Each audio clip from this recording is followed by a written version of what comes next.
Hello, ladies and gentlemen. Welcome to our Monday edition, a brand new week.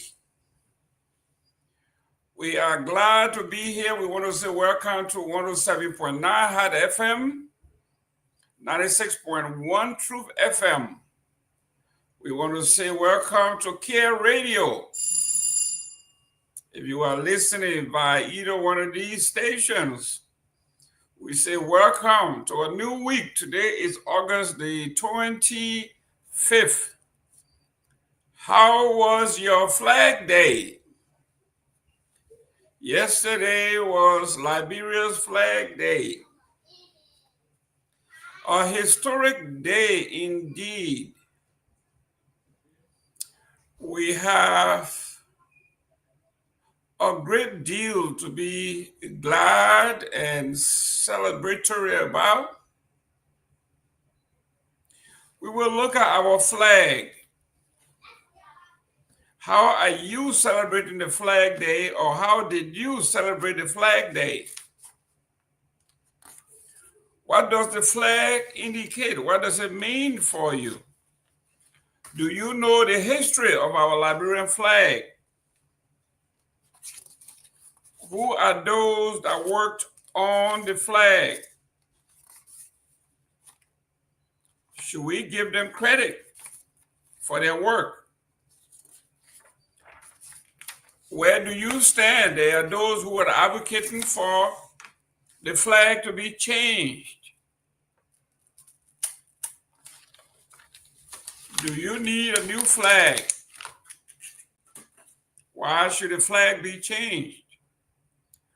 I am on record for saying you should concentrate more on either revising or rewriting your constitution and leave the flag alone. Leave the flag alone. The flag is a unique symbol that we can rally around. You can augment, you can amend the Constitution to reflect today's reality, but the flag is a symbol that needs no alteration. We need to keep our flag. We need to rally the flag. Rally around our flag. The flag is ours. It's original. Say what you may. The Liberian flag is unique. And I think we should leave it alone. That's my take. The Liberian flag is beautiful as it is, and we should leave it alone. Leave the Liberian flag alone. So how did you spend your Flag Day?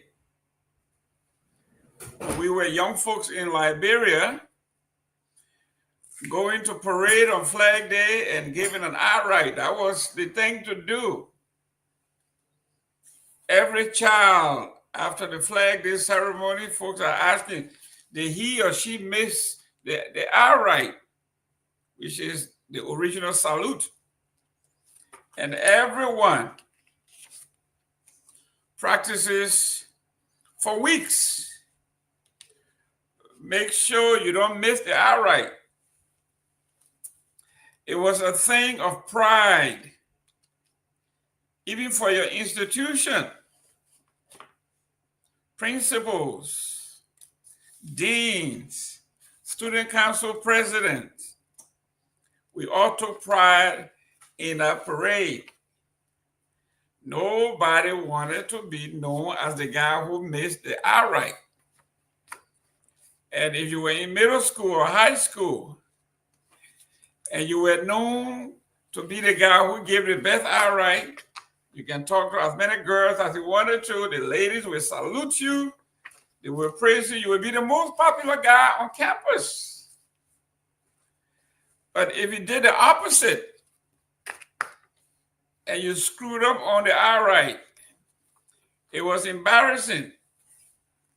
Everybody came to school to know who the guy was, and your friends would make mockery out of you.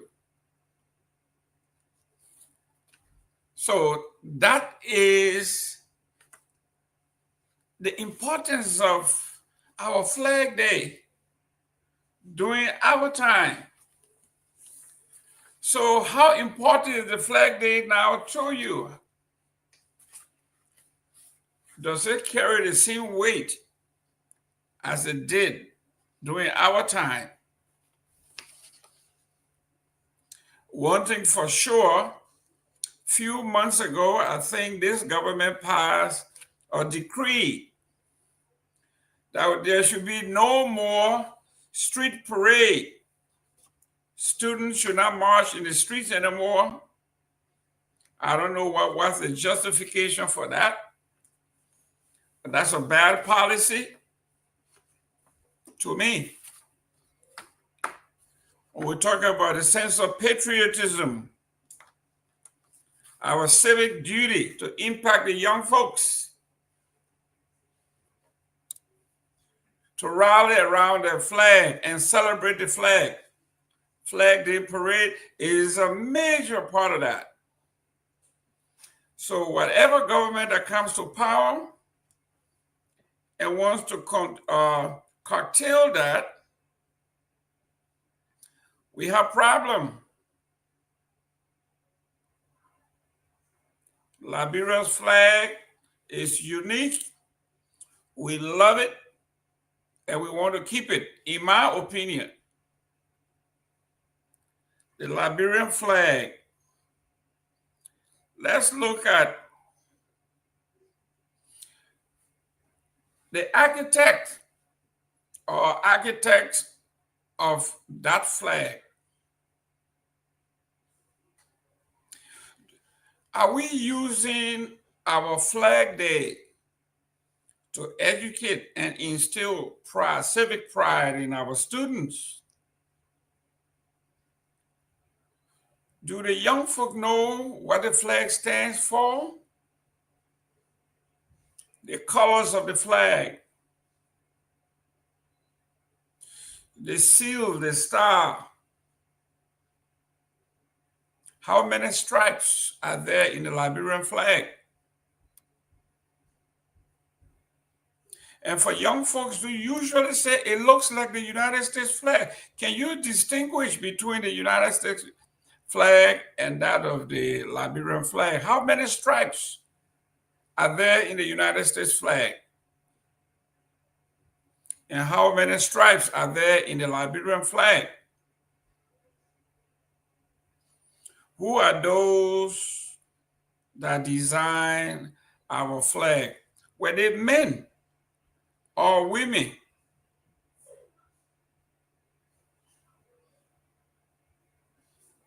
Do we know?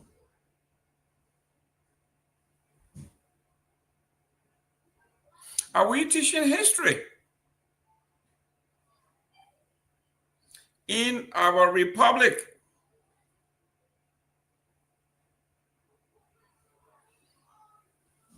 if you were to walk the newspaper on the ground, if you were to walk the streets of Monrovia or Grand Bassa or Riverside or Kidma or Bomi, either one of the counties,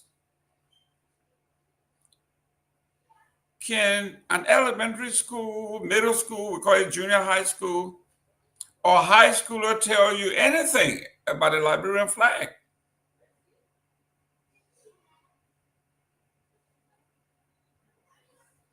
So let's look at a few history here,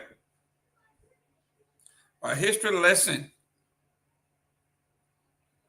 The Liberian flag was designed and hand-stitched women. The Republic of Liberia needed a flag.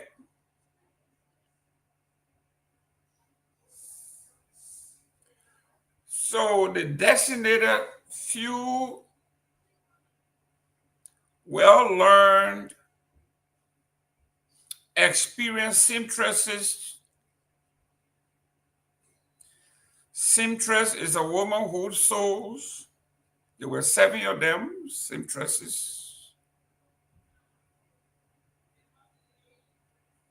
They got together. I guess this is why when we were in school, they used to have something called home economics, where mostly women learn to sew, cook, bake, home etiquette, how to eat, how to sit on tables, how to dress, how to address women, how to address the elderly. Those were things that were taught. And it all has something to do with Liberian civics. Because we used to learn that the root of the government begins at home. So if you came from a good home,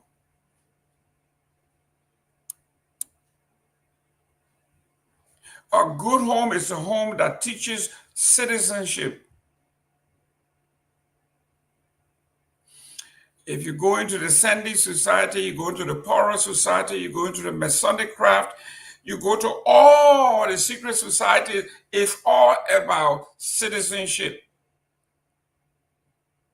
Working your way from the bottom to the top. Earning your way to the top.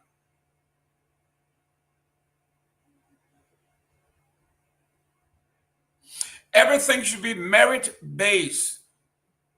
Meritocracy, if you heard that. Even in our own government as we speak, are they applying those rules?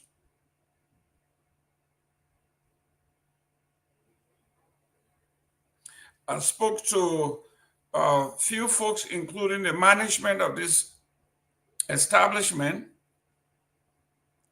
that we are going to do a series to discuss which era or which generation is the greatest.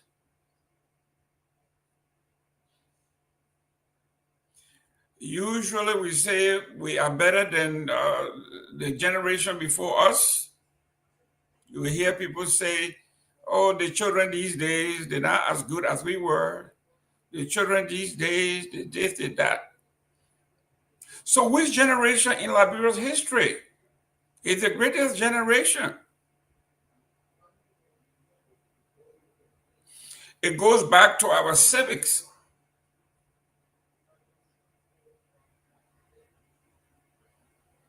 When you were coming up, you wanted all our girls to learn how to sew, to do all of those crocheting and all that. They were seamstresses. They learned seamstresses. They learned how to sew, to do all of those things. And the boys learned to be tailors. They were dressmakers. They made a good living. These were trade. We call it TVET now. But home economics was mandatory in the real great high schools. I know I went to Bassa High School. Home economics was a big deal.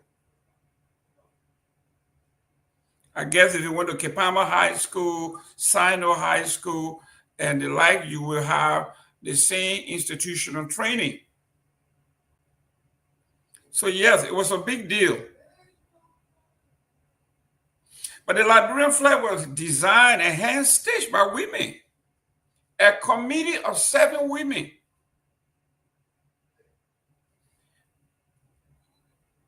were deputized to do something special. So for us a flag that we can stick in the ground here and claim where we are as our own.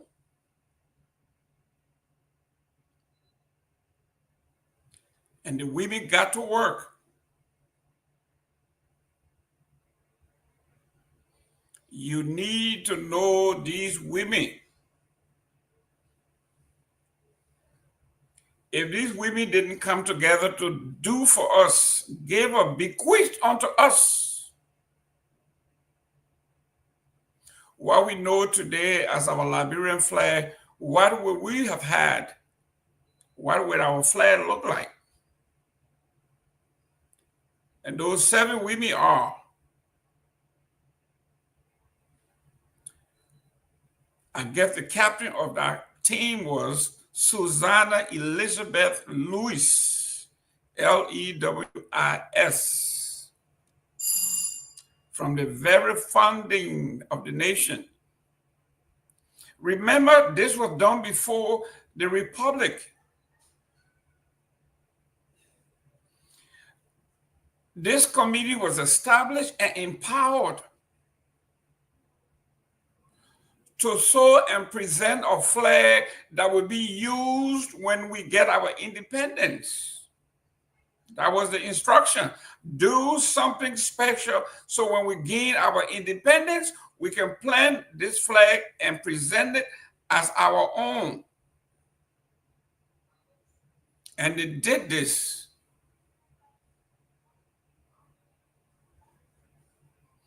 Susanna Lewis took the helm. She was the captain of that team.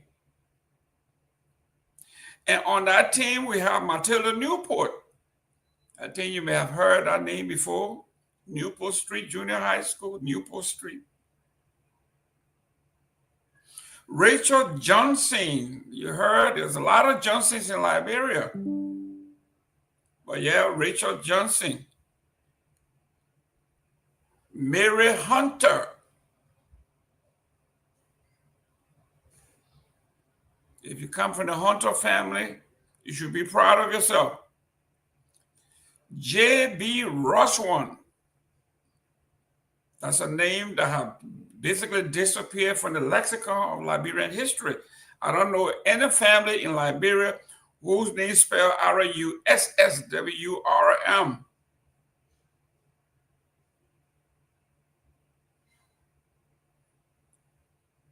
Colonetti or Colonet.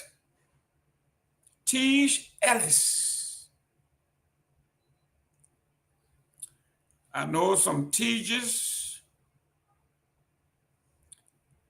I have not come across Ellises in Liberia. If you know Ellis, Ellis, salute them. And Sarah Dripper.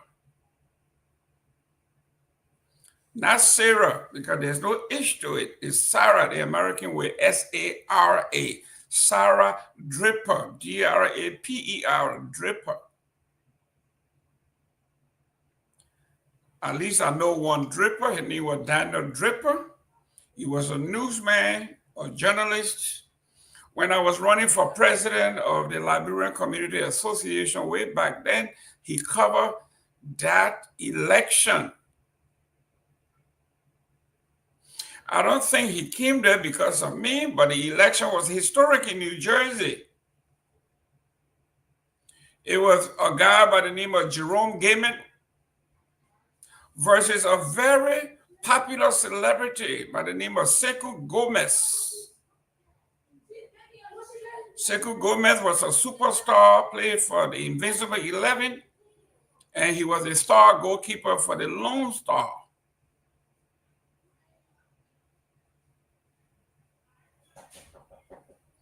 And Mr. Sekou Gomez picked another famous lady.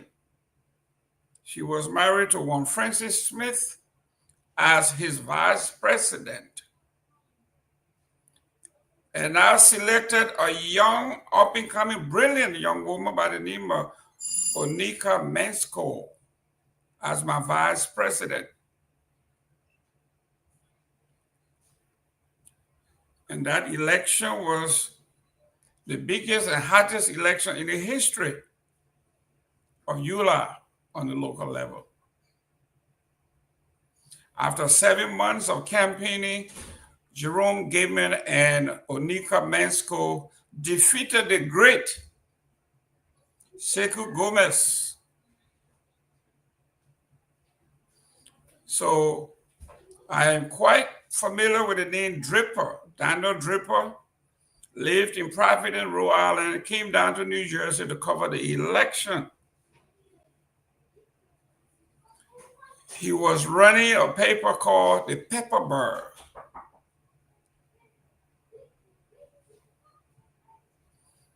So here we are, the queens of Liberia, the true queens of Liberia, 7 women that bequeathed to us our national flag. Susanna Lewis, Matilda Newport, Rachel Johnson, Mary Hunter, J.B. Roswan, Colette T. Ellis, and Sarah Draper. They designed our flag for us. Susanna Lewis was the chairwoman of the committee, often called Betsy Ross of Liberia. If you know the history of Betsy Ross. Mary Hunter, an immigrant from South Carolina. J.B. Roswell, Sarah McGill Roswell, her name was, the wife of Johnson Brown Roswell, a founder of America's first Black newspaper.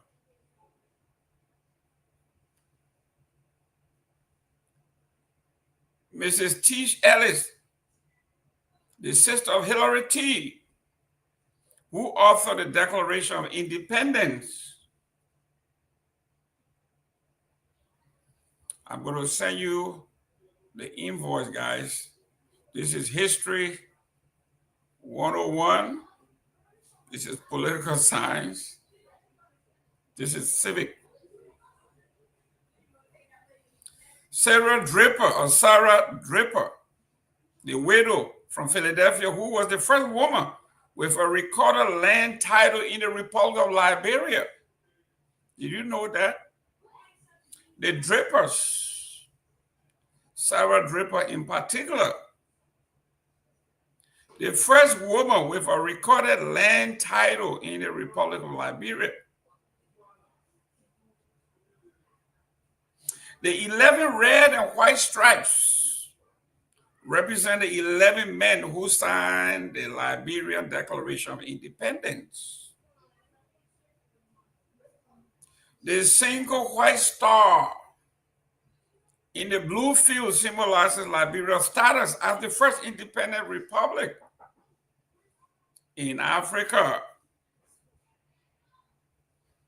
The red stands for courage.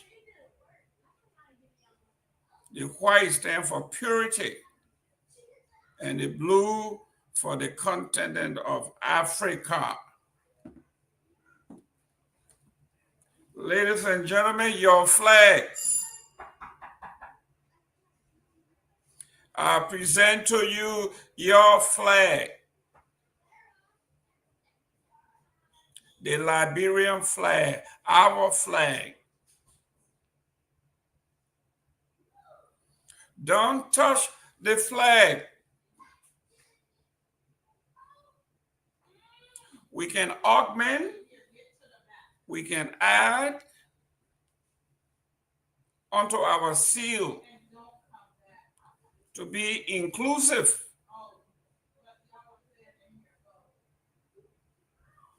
But our main objective, our main concern should be the Liberian Constitution that needs to be amended, if not totally rewritten,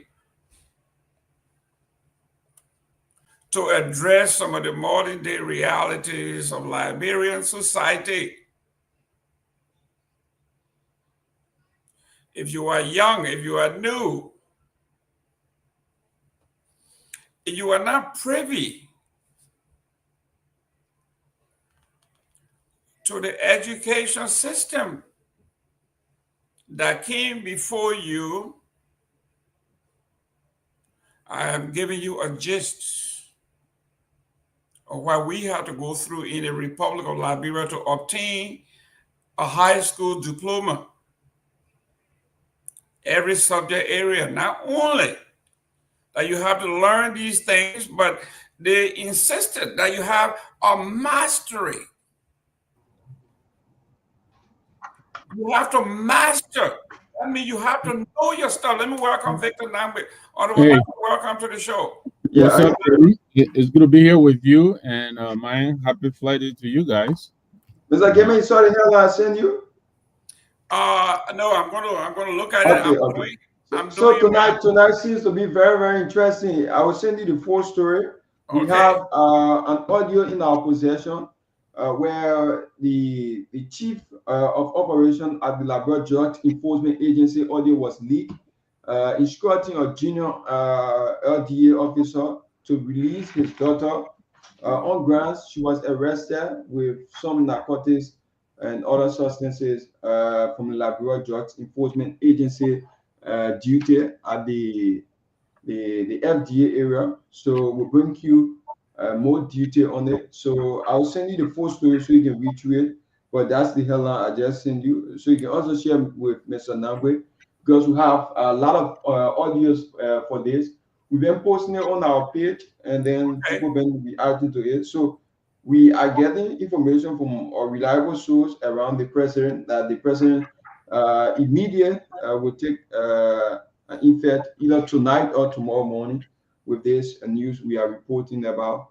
But they are verifying it anyway, so we'll discuss about it. So I'm going to send you the full story to your inbox. Great. Yeah, so Mr. Nangwe, welcome. Hey, my We, Myean, go ahead. what's up, my brother? And Jerome, how are you? Let me also welcome our audience, including our own very own Dr. Henry Peabody. He says here he's watching from Liberia, so he must be eating some cold water fish down there, Dr. Peabody. Take care of yourself, And but guess it's good what? to The see you. people I met on yesterday. Yeah. Dr. Peabody and I were dancing Friday from Club Calabash. Yes. I It was was a following that man. beautiful I was following that entertainment. man. He wasn't there. I gotta make it clear though. He wasn't dancing. He was only showing the live in Liberia on the weekend. And Yeah. why the music was great because it was live. I was dancing here in Florida. Never heard Liberian music that good. The entertainment was nice. The ambient was okay. So Dr. Peabody, thank God for safe arrival. Watch your back. Do as much as you can. Send us back a lot of videos. If you can do something live, do it. And we'll definitely carry it. Thank you very much. Yes, let's go over some of the stuff before we get to that. Victor, I wanted to not to put Myean on the spot, but I want to know how well versed he is in his Liberian civics. We're talking about giving credit where credit is due. We talk about the original 7 queens that stitched our flag. And I wanted to know how well informed are the young generation when it comes to Liberian history. So, Mr. Nagbe, talk about that real quick. And let me put Myean on the spot, see if he knows anything about the Liberian Flag Day. Well, I'm sure young man will beat you to it, but like you indicated earlier, I was coming in on, I was listening. Yeah, I think a group of 7 ladies were given the task prior to our independence, to design a flag that would represent, uh, Liberia, our hopes and aspirations. And as you indicated, yes, this team was headed by Susanna Lewis. I think she was. You already called out some of the names, but they helped her to design the flag.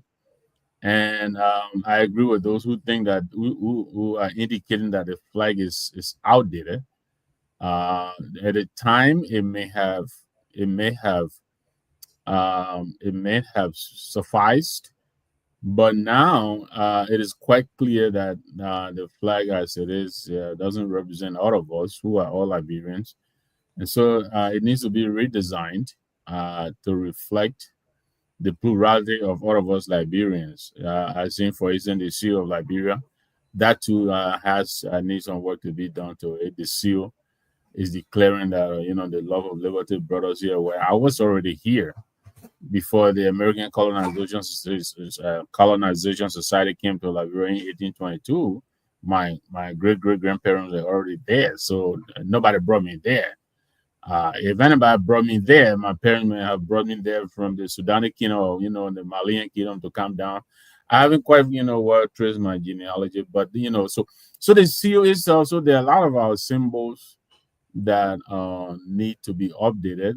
If we remember, the Constitution was revised under the late President Samuel Doe for the same reason. I think Edward Bien Kessevi headed the first commission that assembled in Banga, and then I think Dr. Sawyer completed the task, if I'm not mistaken. So the flag right now, as it is, it is supposed to symbolize, certain things. You already indicated that the white and red and blue, the single star, was supposed to signify the single independent country on the continent at the time. It's debatable now about Ethiopia and all of them. But that is our flag. We're proud of what it did. I have to give them the props, the ladies, the 7 of them, with the original design. I don't know to what extent the idea was original, but they came up with the initial flag, as you indicated, headed by Susanna Lee. So kudos to them. But that is the flag that we have right now. It is a replica of the American flag. And except for the star, it's almost like the American flag, except that the American flag has more stars representing the states of the Federation. So, but that's it.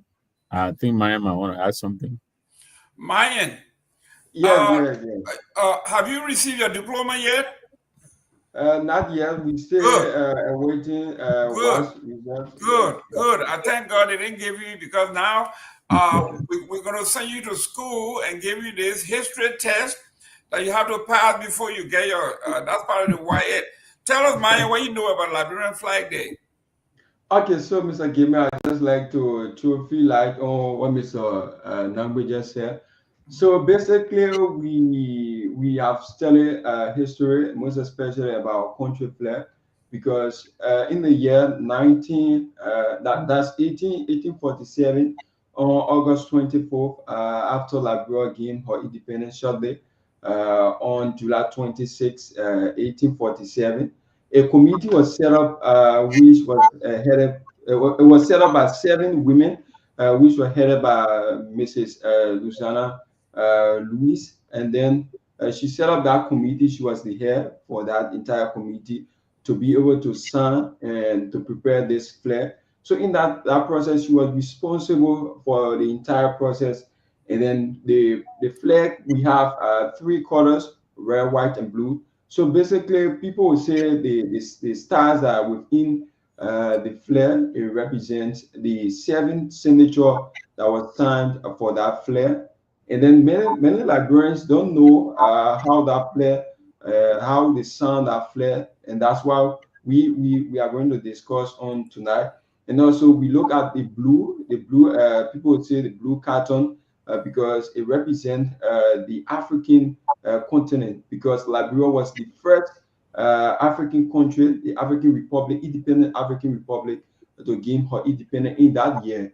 So as a result of that, we name the blue color, which represent the only African country or the only African continent at that time. So also look at the white star, where we say that the white star represents the symbol of Liberia's status as the freedom and the we say democratic or democracy as a free nation where everyone do things freely, and then you are obligated to do whatever you want to do.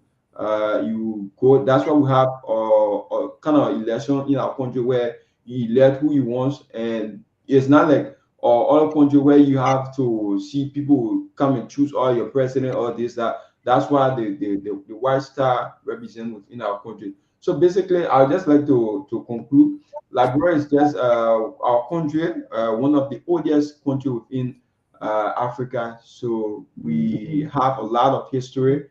People will say if you enter in Liberia, you see a lot of historical sites. You see a lot of historical things that people will go and point out to. But as a result of that, we cannot see some places where you go in other country. You will see people will be able to show things that they will be able to, like if you want to go to a tourism site where you pay money to go there. But in Liberia, where the free slave enter, in Liberia right now you can go to the area and see it free. But in some other countries, you can have you to see it free, you have to pay money, and that's how people generate money. So I just like to stop there and then give you the flow so you can go ahead. Great. Ladies and gentlemen, we've been patriotic usually in these United States and in the West.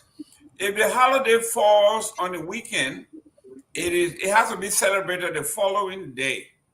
So rightfully today, Monday, should have been a national holiday in Liberia to celebrate our Flag Day. Isn't that how we do it here, Mr. Nagbe?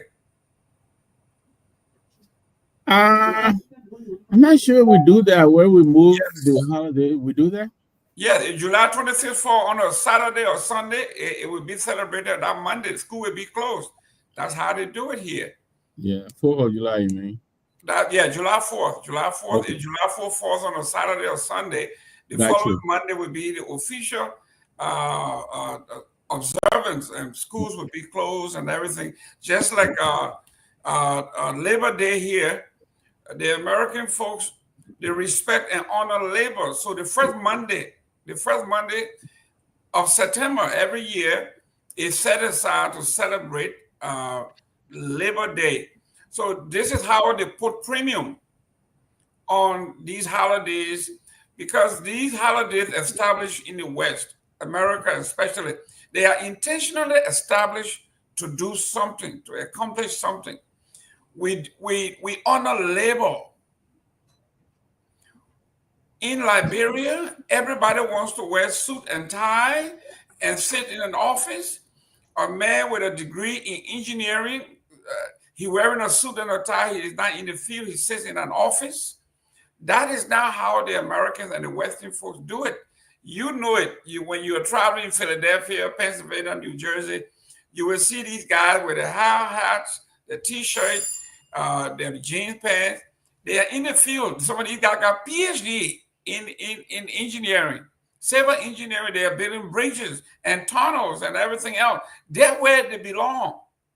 But Liberia, when they have a degree in anything, they do not get outside, with the exception of Honorable Delege Yipa, was the only minister of public works that I saw every day in the field. And Mrs. Coker too did the same thing, in the field, getting dirty, getting the job done. But this is where we are. We got several headlines that we need to talk about, and then we go into the show. Let me start with the newspapers. Front Page Africa has LBS Deputy Director General on fire for mocking CDC after party headquarters demolition. The Deputy Director General for rebranding, Mr. Nagbe. Can you imagine the Deputy General for rebranding at the Liberia Broadcasting System, Flomo, is facing widespread condemnation after publicly mocking the opposition Congress for Democratic Change following the order and demolition of the party's headquarters August 23rd. Flomo, dressed in an LBS branded jacket, was spotted at the demolition site alongside the institution's outside broadcasting crew. After the exercise, he posted for a photo at the scene and posted it with a caption many described as derogatory. He wrote, "Mission accomplished big time. In my history book, CDC is now homeless. No more tire burning on public roads again, with they being homeless." Oh. The remark drew sharp criticism from journalists and citizens who accused Flomo of undermining professional ethics and fueling perception of bias within the state broadcasting system. Maurice McCarthy commented, "If this is true, then his statement indirectly indicts the government or ruling party of not being neutral in the entire process." Journalist Divine Kenneth added, "The position you occupy calls for neutrality, Mr. Deputy Director General. Stop violating the ethics standard of our noble profession. Another journalist, Samuel Cole, cautioned, my brother, report the news. Don't be part of the news. You have made a professional error here. Upon reflection, I hope you admit and do the needful. Others were even harsher. Duo Jabate blasted foremost, saying, you are one of the least intelligent individuals and examples of effective leadership. Evidently, maturity has not yet found its way to your mind, leading you to make irresponsible comment as a member of this corrupt administration. Though Flomo is not the head of the media services, the department directly responsible for outside broadcasting, he reportedly handled most of the activity. He is also alleged to be a close confidant of the Director General Eugene Fangon. That is the headline from Front Page Africa. Another Front Page Africa news says PYJ Polytechnic, Political University Water Facility Radio Station, and other properties remain closed following the death of the senator. And there are billboards all over Nima County saying, please reopen PYJ Polytechnic University College. This is on the front page. The university has been closed since the death of Prince Johnson. It looks like everything has gone south. Since the passing of the late senator and self-proclaimed political godfather of Nima County, Prince Y. Yomi Johnson, last November, several of his prominent facilities, including the PYJ Polytechnic University, a water factory, and the Voice of Faith radio station have remained closed to the public. Wow. The Liberian investigator EPA to crack down on noise pollution. This one, I am with this government, Liberia's Environmental Protection Agency is taking on two major environmental challenges, launching nationwide crackdown on noise pollution, advancing the country's first climate change law. Warning to the churches, the mosques, street peddlers, street evangelists, how do you call them? Street prophets. They are warning you. And they catch you, you will be gone. We got a couple of questions here. And that would be the end of my commentary. It is to the CDC acting chairman, Mr. Jangako Jerome Gayman, in my private capacity, is asking you to resign your post. You are a failure. You honor your leadership. The CDC has literally been disgraced. In any democracy and corporation, you will have resigned. You have done the right thing and resigned. You have failed your organization. You have failed your folks. You have failed Liberian politics. And I say this to say, August 22nd, 2025, you had a news conference. CDC vowed to resist the police invasion ahead of the planned eviction.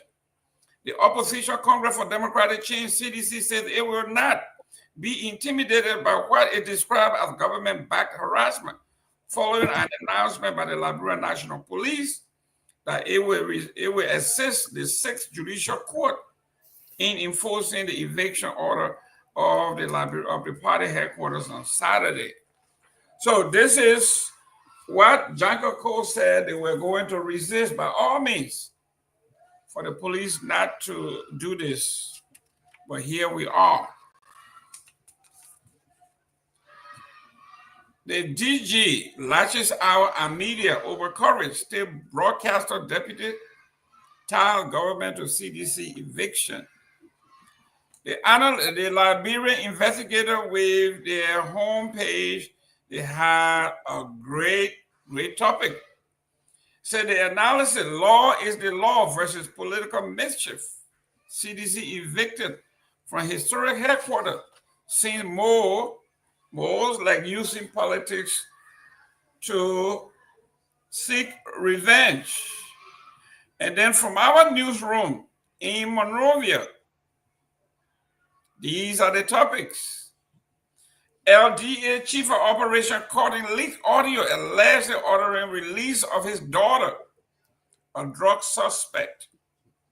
And this story is written by Mr. Myean D. Torgbean, our reporter on the ground. It says Monrovia, a leaked audio recording has surfaced implicating Abraham Okai Payne, Chief of Operation of the Liberian Drug Enforcement Agency, LDA, in what appears to be a heated exchange with a junior officer allegedly instructing him to cover up and release suspected drug users and dealers, including Payne's own daughter.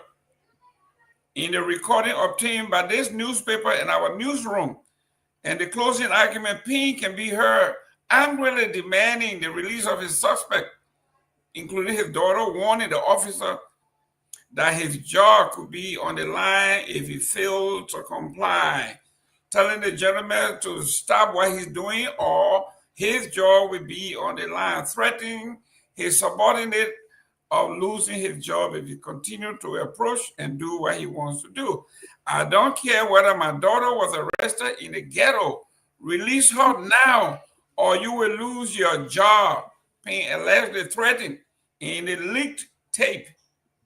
Sources say Payne's daughter, identified as Sarafina Vieira, was arrested over the weekend in the FDA community where she was allegedly caught with narcotics and other substances. Reports indicate she had been selling drugs along with her boyfriend, who reportedly fled the scene during the raid. According to officers involved in the arrest, the operation turned chaotic when suspected drug dealers attacked them. An AFL personnel assisting the LDA claimed his motorcycle and 2 operational phones were seized by the suspect. They went to arrest the drug dealer arrested them. Several LDA officers were also reportedly injured in the confrontation. The allegation raised serious questions about the integrity of Liberia's ongoing fight against narcotics, especially amid public concern that high-ranking officials may be protecting drug dealers rather than confronting them. The paper has confirmed that additional audios and video ties to the case will be released in coming days as part of its ongoing investigation. With drug abuse and trafficking on the rise in Liberia, many citizens are left wondering if the war on drugs already compromised from within. So here we are. Another headline, CDC launches National Headquarters Construction Committee amid eviction controversy.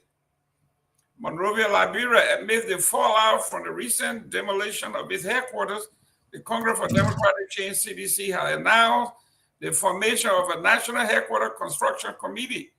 The initiative is spearheaded by former President and CDC Standard Bearer George Myean, aiming to fast-track the construction of a new party headquarters within 1 year.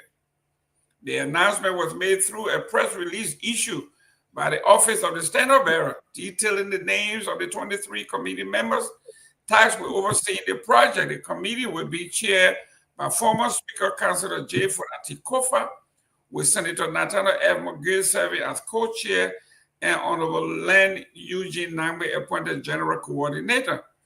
Other members of the committees include Ambassador D. Maxwell Sakimia, Senior Advisor, Madam Yvette Freeman, Mr. Owu Pepsi Yeke, Mr. John Uboti, Treasurer, Dr. Marie Scott Wilson, Mr. King Oliver Kine, Madam Ruth Coker Collins, Technical Advisor, Mr.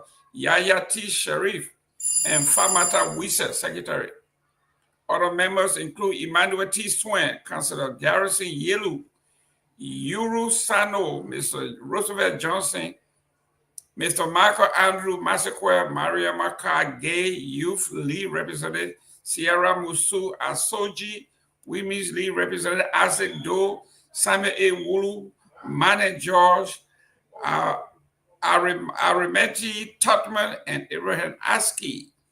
The committee has been authorized to create subcommittees as needed and work collaboratively to ensure the successful and timely completion of the new facility. According to the statement, the party continues to receive significant goodwill and support in the wake of what it calls a politically motivated action against the party's former headquarters. So this is where we are with the news.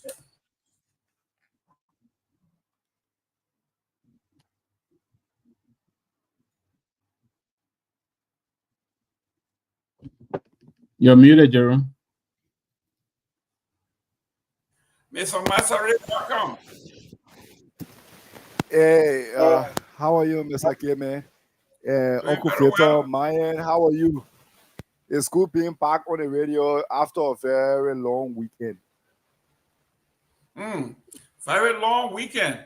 Myean, I am reading the headline written by you. Here. Let's start with... Can you hear me? Who? Talking to me, Myean? Yeah, your line was breaking through. I think you will hear something there. Yeah, that is sound from on the mic. Yeah, okay, it's okay now. So, Myean, you are reporting the headlines here. Let's start with the leaked. The LDA Chief of Operation caught in a leaked audio. Talk to us about this audio. Do you have the audio? We have the audio set. Okay, let our listener listen to it. Okay, so let's see where we can play ours here. So this audio we are talking about, we see this audio this evening, and then we decided to put it out to the public so that the people can know what's going on, because we cannot keep blaming our brothers, our sisters, and say they cannot leave a street while we have the same DA officer within giving information out to the public, and they are giving drugs, not just giving information, but they are giving drugs out to the public, most especially the young boys who are out there selling them, and they have their children. Some of them, they have their children selling it. So let me play this video. We will take this. Okay, so let's play this. That's it. Okay. So yes. I'm hearing them. Keep your phone on. Okay. So Mr. Gayman, are you hearing it? Yes.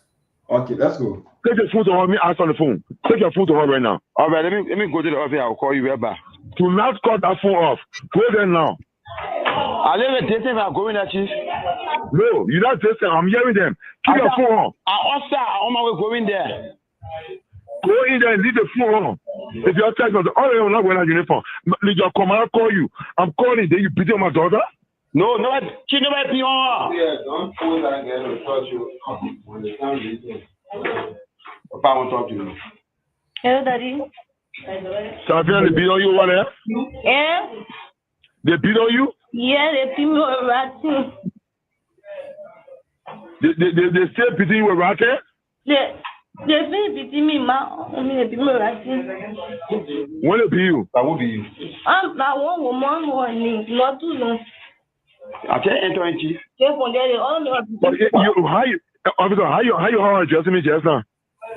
When you call me, I'm on my way coming to the office. No, my question to you, yeah? How she addressing me right now? What she said? She said somebody beat her with ratting. No, she said, hello, Daddy. You know what she said? Yeah, but let me see who do that, and Chief. I'll call you right back. You are just entering. You are taking off for you now. She's selling drugs. She was smoking drugs. Or she was phone in the ghetto? Yeah, Chief, she was in the house with a man. In the team round. They were cutting when we got there. But one minute of people now, sorry for me saying it, she was born naked there. But the guy had a drug that was tying the market. He put up resistance and fought the officer and took 2 bags from us. One ever guy was coming when he saw the man attacking her, I had to join the ever man, then took the man back from him. That girl is my daughter. You understand what I'm saying? Yes, sir, Chief. She's my daughter. Your reason right now to her sister, let me bring her home. What? You heard what I said? Yeah, and Chief, 1 minute, me talk to you, sir. Yeah, what you want to say? Chief, they took 2 hours out my bravo. That's something y'all can get later on. Y'all got people when I say, release my daughter to... Hello? Hello? Yes, sir. Hello? Yes, sir. Release her to her sister, let me bring her home now to me. But Chief, my bravo issue. No, listen to me. You better don't make me get first, eh? Consider it, don't you? I said release all to us. Say I bring our own now. I want to drive the case right now. Consider it, don't you?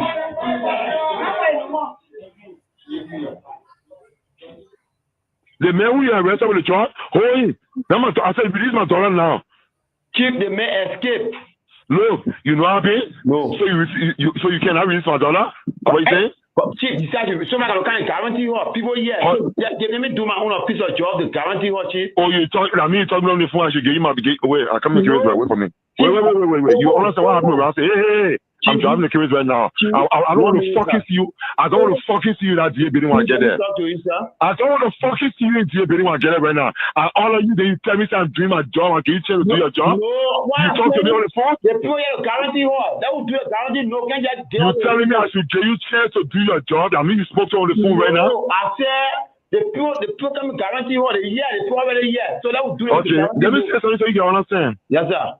You are the one who sent your telephone number to me. I want to see you in my office tomorrow morning. You telling me to give you a chance to do your job? No, I and what you tell to me?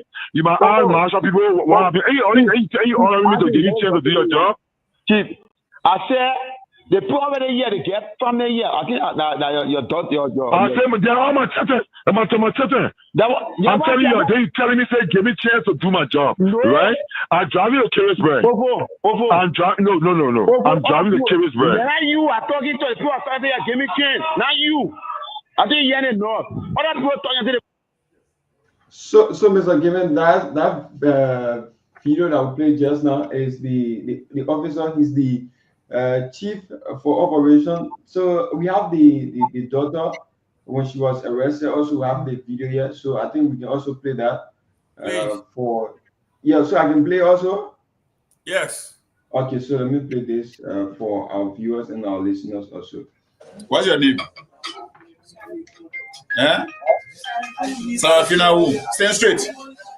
In front of the wall. Sarafina who? Why are phoning now? Why is Sarafina who? Sarafina Vero. As you can see, mommy, I'll show you fucking more than here. As you can see, there's a living body of Sarafina Vero who got arrested by the LDEA just some 2 hours ago in FDA. Zin round up the hill. We got attacked there massively. And we managed to move. And AFL guy who were just passing saw how we were attacking King to help in the process. And 2 motorbikes were taken. The AFL man motorbike with 1 hour on a motorbike. Sarafina was naked in that zin round where he had a boyfriend who flew from his other side and he ran. And when he came back with very manpower and we ourselves we keep managing and so on, we could not make it. They were able to get the AFMM motorbike who came in our rescue to make peace. They could not hold the beating and they took his motorbike with 1 hour own motorbike that was within our operation. So this is how that story go along with his phone, the AFMM phone they took it. This is how that story go. Even some officers got a boost and scratch mark all onto them. Before I had. So this is how that story go and this is how the story end. And however, we brought Sarafina to our 40 man Barclay duty for honor Mavi based Kehleboe, waiting for the verdicts of our commander to be turned over as the story go. Bye-bye. So Mr. Gayman, that's the video. So we have another one in our possession where no media institute for the 2 we just played. People on the media have watches, people on the media have listened to it, but the one we have in our possession, we still have it. I don't know where we can disclose it to the public also, but this one is still in our possession. No one have access to it also. So Myean, I suggest that you hold on to that and just put our patch on it tomorrow. We can release it as our tomorrow story, first story for tomorrow. Okay. So definitely we'll do that. Definitely. Have you guys been able to establish? And thank you for the reporting. Have you been able to establish whether the child is not a minor so far? No. She's not. Okay. Yeah. Okay. Mr. Nagbe. Yes. This is disheartening. It is. It is. It is heartbreaking. I know there are other issues you talked about. Will probably come down to them. The D-Flow and Fargon thing, and also the CDC headquarters. But I listened to the tape, and I can understand the pain that the father is feeling. That's his daughter. I am putting myself in his shoes. I can understand, how stressful this must be for him. But I think he also allow his feelings, to get in the way of his professional duties. Um, Again, I know, and welcome back, Jim McBorough. You've been missing for quite a while. You probably went to move your things from the CDC headquarters, but it's good to have you back. It's good to have you back. Because I'm about to call Musa ability name. I know she will say that CMC thing I can't even talk about. So, but I'm going to say that you can understand when Musa ability's son, Peach, who is still going through his own problems. At the time, A.B. Kromah was the DEA director. When Musa's son was arrested, A.B. called Musa and said, I got your son here, and so and so. And Musa said to him, let the Lord take his course. Let the Lord take his course. In spite of the fact that at the time, Musa was already a representative, and so, he had the power to demand his child to be released in his reconnaissance, but he said, let the Lord take his course. And so, Director Abraham Payne here, I believe that is what he should have done. But I understand that's his daughter. I get it, and I feel the pain he must be feeling, but let him put himself in the shoe of several others who don't have this privilege that this girl has, whose daddy is a deputy director of the LDA. Take that and juxtapose that on the fact that he is one of the senior people who are fighting the drug epidemic in Liberia. What he just did is to slap all the effort that they're making to stamp out the drugs out of the country in the face. That is what he just did. But more than that, Jerome, look, there is a question of this government's seriousness to tackle this drug problem. I was looking up this gentleman. I never heard of him before, but I realized back in March, there was a complaint filed against this gentleman and another gentleman, Carzon. Then both of them are, directors. Exactly. That's it. Exactly. And this guy, Sebastian Farr, had written, even before Anthony Swart came in, complaining these guys on professional attitude. He accused them of extortion. He accused them of disorderly behavior, of operating outside the law, in possession of unauthorized weapons. I mean, all of these unprofessional behavior. You're talking since March. It's been almost 5-6 months. And this guy is still at the agency. And this president has declared the fight against drug, right? Drug in the country as enemy number one. Does this really bear that out? I don't think so. And so this is why we are where we are. These are the people we have who are leading the fight against the epidemic in our country. And now we can understand why we are where we are with the fight, why we're not getting anywhere. This is the kind of attitude. He doesn't want to hear anything about what is happening. All he wants is his daughter should come home. And I will tell him this, as a parent, he is not. I know I'm not giving any parental advice. I'm sure he's an able parent. But that kind of attitude is enabling, that coddling attitude. The girl over there, that's why she's not a minor. She's a big girl. She's beyond the age of being coddled. I think he's enabling her habit. He's enabling, and he's not helping her. That girl will blame him tomorrow for not being the dad he should have been to her when she was in her crisis. He needs to show her tough love and let the Lord take his course and get her help. That's what he needs to do. But I'll pass it back to you. Mr. Nagbe, I wholeheartedly disagree with you. You've been too diplomatic. Mr. Payne is corrupt. Mr. Payne is corrupt. He is corrupt. I would say it 1,000 times. This man is a beneficiary from what he's saying. He wants to benefit from this screws. This is what killing our children, our brothers, and our sisters is destroying our nation. And he is at the forefront of it. And drug is being sold. I can say it here based on what I heard, that his daughter from his house is selling, distributing, using, hanging around, and piling around with drug kingpins. And he is saying that they should circumvent the law because of him. Yeah. And he's using threat. He's telling folks, you go and talk to the folks in Mount Barclay. They know what I can do. You don't hear about me what I can do, and all of these things. That when he gets there and he uses profanity or professional human being cursing his insubordinate or his subordinates. And using profanity because the young man said, give me chance, or let me go through the process.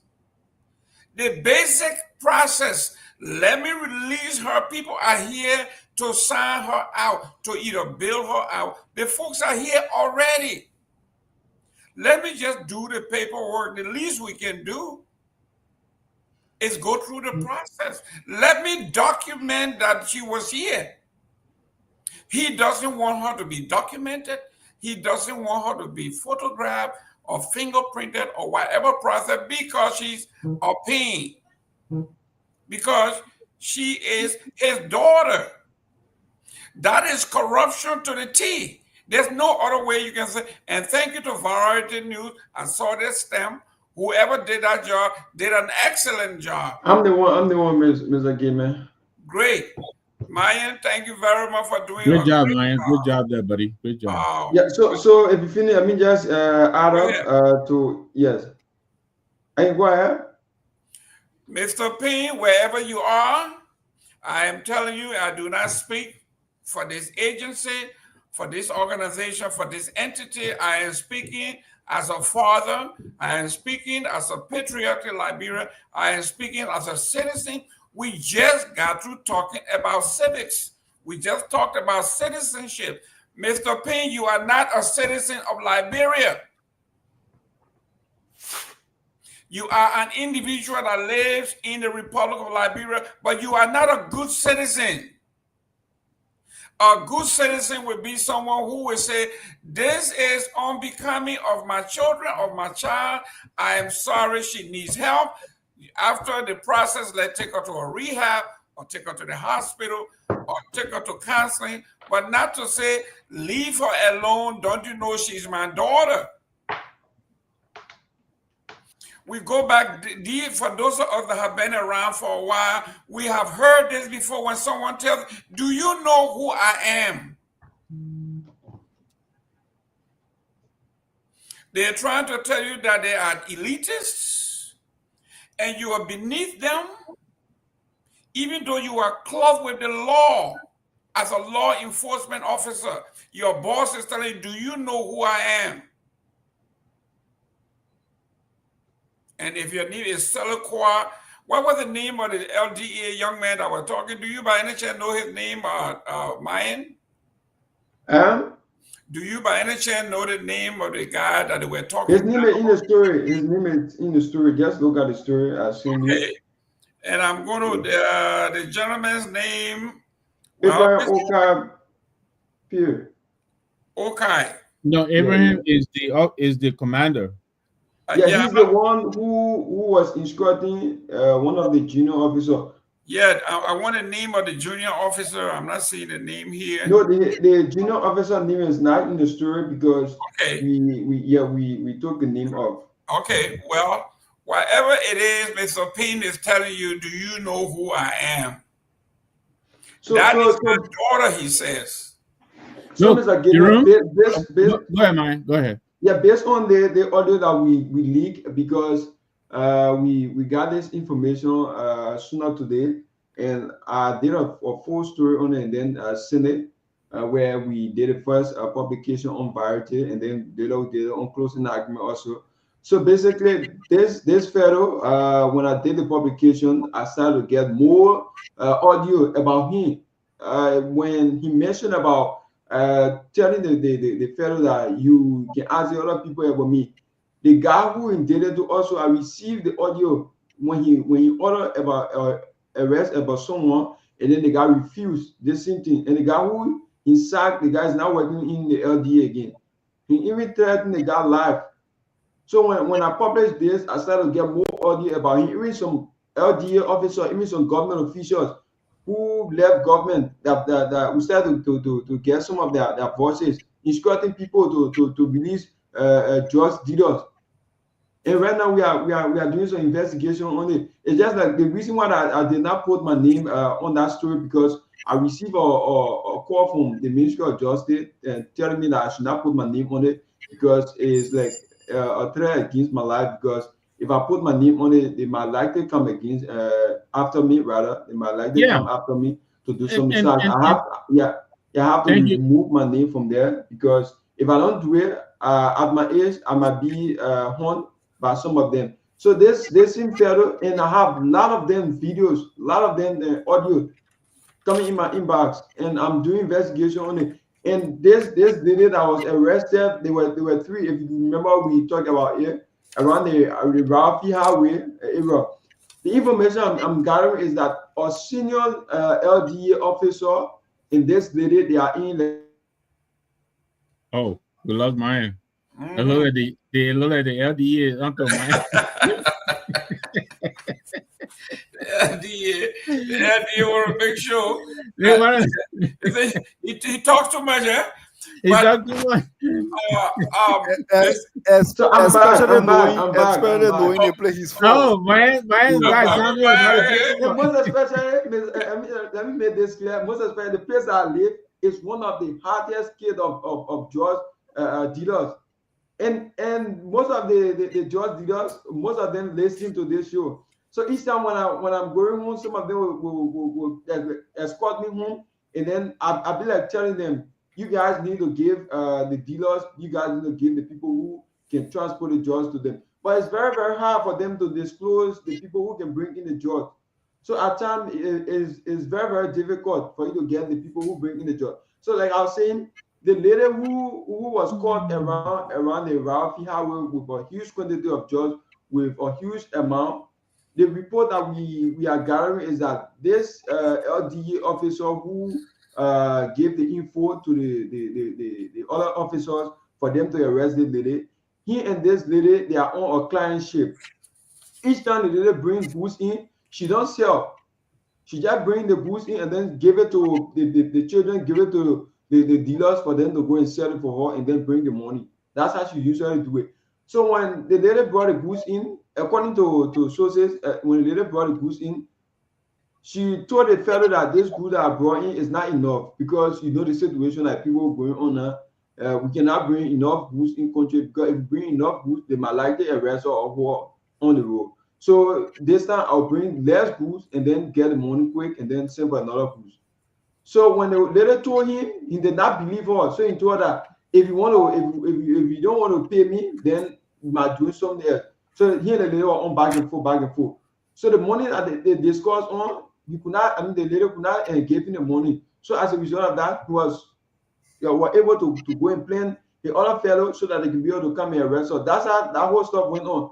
So when the lady brought the goods, normally according to people from in the house where I went to do an independent investigation, the person within the house, they usually bring the goods. The goods don't sleep. She just bring the goods, people come and pick it up, buy it from her, and then carry the goods. If she's coming on her way, if the goods is coming in country, she just make contact and then, oh, the goods will be here so time. In less than 5 minutes time, you see then the people come and pick the goods don't sleep. But just imagine that there when they brought the goods, that our people was on their way coming to buy when they caught her. So this fellow, we are doing investigation on him to know, because we are gathering information that this fellow, that's the usual habit around the Ralphie Highway. Maybe people who listening, people who know him, people will call on open phone line, people will call to call a name. I don't want to call a name because I'm a journalist, I'm still doing investigation on it, but people will call a name. A lot of them been doing it, even the fellow that will play a voice just now on the show. This guy, he was caught in the act before, and then I think he was given suspension before for the same just issue. Some of them will just remain where they are and then just call and say release this person. This person is in my interest. This person is this person is that. Just like that, and then they will be released. So this is Liberia. We cannot say we have our people, our brothers, our sisters, they are sporting, and then we blame them. We cannot blame them. That's how I see it. We should not blame them. We should blame the people who are within the system, the LDA officer. They are the same people who make a connection with the dealers. Whenever they are going to arrest, they tell people, we come to the place, move on there. So sometimes when you go to arrest, you only see the consumer will be sitting there and arrested to do what? Even we are getting report. I broke the news today on Variety that we have the information that 3 PSU officers were disarmed last night in Josephville. 3 PSU officers were disarmed last night in Josephville because the various representative, various community dwellers, they are taking the consumers, they are taking the Zogos and carry them Johnsonville to the rehab they have there. And if you go there, they don't have enough food for them. They don't have enough sleeping capacity. They don't have nothing to be able to help sustain the people they are carrying there. So as a result of that, some of them were trying to leave while others were fighting. So last time when they went there, they were firing guns. The police officer, the PIU officer, they disarmed 3 persons, which of course we talk about it. And right now, the Liberia National Police is doing some investigation. But according to some of the less fortunate brothers that I had interviewed with some of them, because they said based on the issue last night, some of them escaped from there hugely and came back. Some of them came at my house this morning to even report. It was how I went on the scene and then do an investigation with some of the community dwellers, and people attested to it. They said that particular area last night, it was a huge firing of guns between the PSU officer and that of the Zogos. So this is Liberia. We cannot sit and allow this to keep going on without saying anything. So I think it's necessary that we keep talking on this, so that Liberian people can know what's happening. It's not all about the people who are taking in the substance, but the people who are giving it to them, the CLDA officer. So the president need to act on this Abraham Okaga, because this is not the first time, this is not the second time. We're receiving so many information on him. And even from this audio, people have been talking about him, so many things that he's been doing. So we are even thinking about the officer that his voice is in this, how people will be able to protect him until this entire incident can finish. Because even the journalists that we report this issue, we ourselves, we are protecting ourselves right now while we looking at this case to see how best it will go. So, Mr. Gayman, I just want to stop there and then we can continue with it. We have to have our staff meeting behind closed doors, because those of you who are at the front line and reporting in detail, we have to come up with some form of strategy as to how we go about doing this. But I want to remind you real quick, I keep all my records here. Myean on August the 7th, we did a call in, and people were calling in, and one of the ladies said that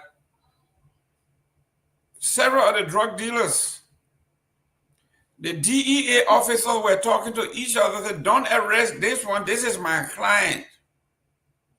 The LDEA officer is telling another LDEA officer, don't arrest this guy, he is my client. Then they will let that one go. Then another lady called and she said she saw drug dealing in her neighborhood, and she called the LDEA and the police.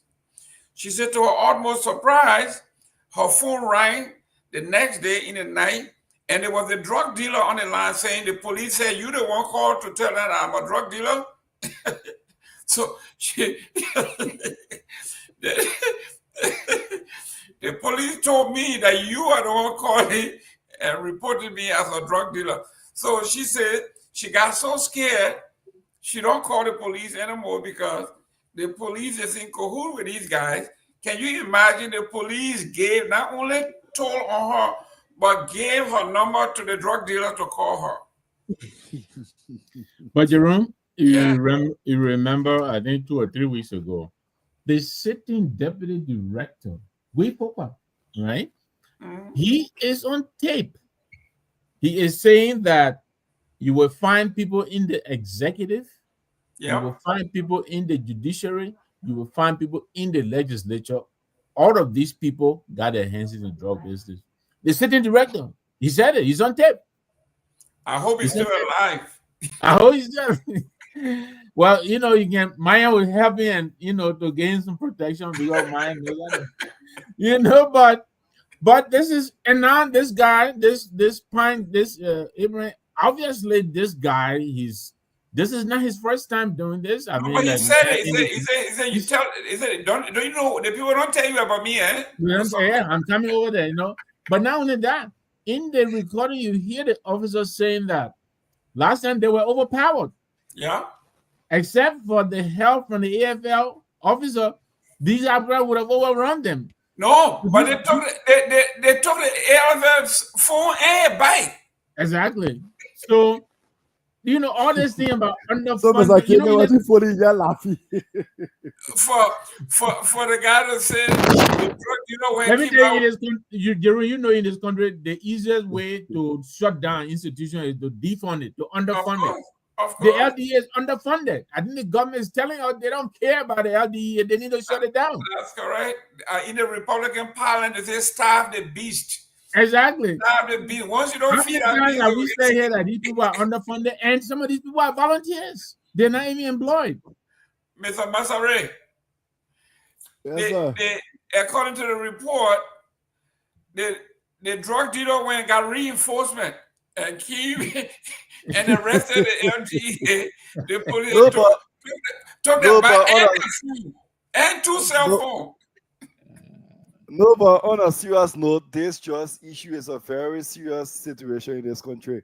So for me, I grew up in a slum community, Lokingtown, to be specific, Blamotown. And in that community, it's sad to say that kids' lives are wasted in our particular community. To see a successful young man from that community, it takes grace. Even me was a victim of it, to the point where my mom have to fight for my rehabilitation, take me. She born to the boys' children, and solid. I was the last born, and 2 of my brothers are Sokos. She did a lot of rehabilitation for us, and only 1 person was successful. In the particular community, Blamotown, that's a whole category where either a kid is involved in drug trafficking, drug stealing, or drug consumption. In the particular community, 95% of my friends, my childhood friends, are all Zogos. Some of them are even selling drugs into drug dealing. So it's not something to just overlook. It's something that is bad. It has damaged our society completely. In fact, to the point where for you to get rid of it now, it means you have to have the AFL involved, like what people are saying, because the DEA is compromised, seriously compromised. You can no longer walk freely in Lokingtown, Newtown, West Point, and Clarendon, Sony. These places are at risks. In the night, when I leaving Care Radio to go home, in the night, the entire UN drive from going all the way to 3rd Street, 4th Street, 5th, that whole place, you will see young boys and girls on the street smoking drugs or doing drug stealing. And the sad part is they are right near the police headquarters and remain untouched. Right near the police headquarters, there are ghettos there, but then these people remain untouched. So many are concerned as to why these people are not touched. The police can monitor them every day. That's contact, that's connection. Probably the owner for that ghettos that are along the way are connected to some kind of top police officer or a top government official. And it's becoming bad every day where the police headquarters reside That entire round parade just added, just there. She fear that entire theory. I mean, like, me looking at her phone. Can't walk at this hour. Can't walk from UN trap to go straight to 4th Street Sinker. See the amount of just centers that are situated along the way. In fact, the children can get mind to come on a quota now to be smoking and doing that just dealing. We have fear. And it's becoming so embarrassing. That's a whole generation being at risk. If care is not taken, so like my father can say, maybe the next year for now, the entire generation of our children, which is us now, he's referring to, he say if care is not taken, the entire generation will be a wasted generation that will die and abroad just be set out to foreign nationals. And that's something that is seriously happening. It's affecting this country badly. If you opportune to just go to where I came up from, Lokitan, that community, you feel sorry for children there. Young kids are involved into drug trafficking, drug stealing, and drug consumption. Very hard to see a successful man for that community. Where are you smoking drugs?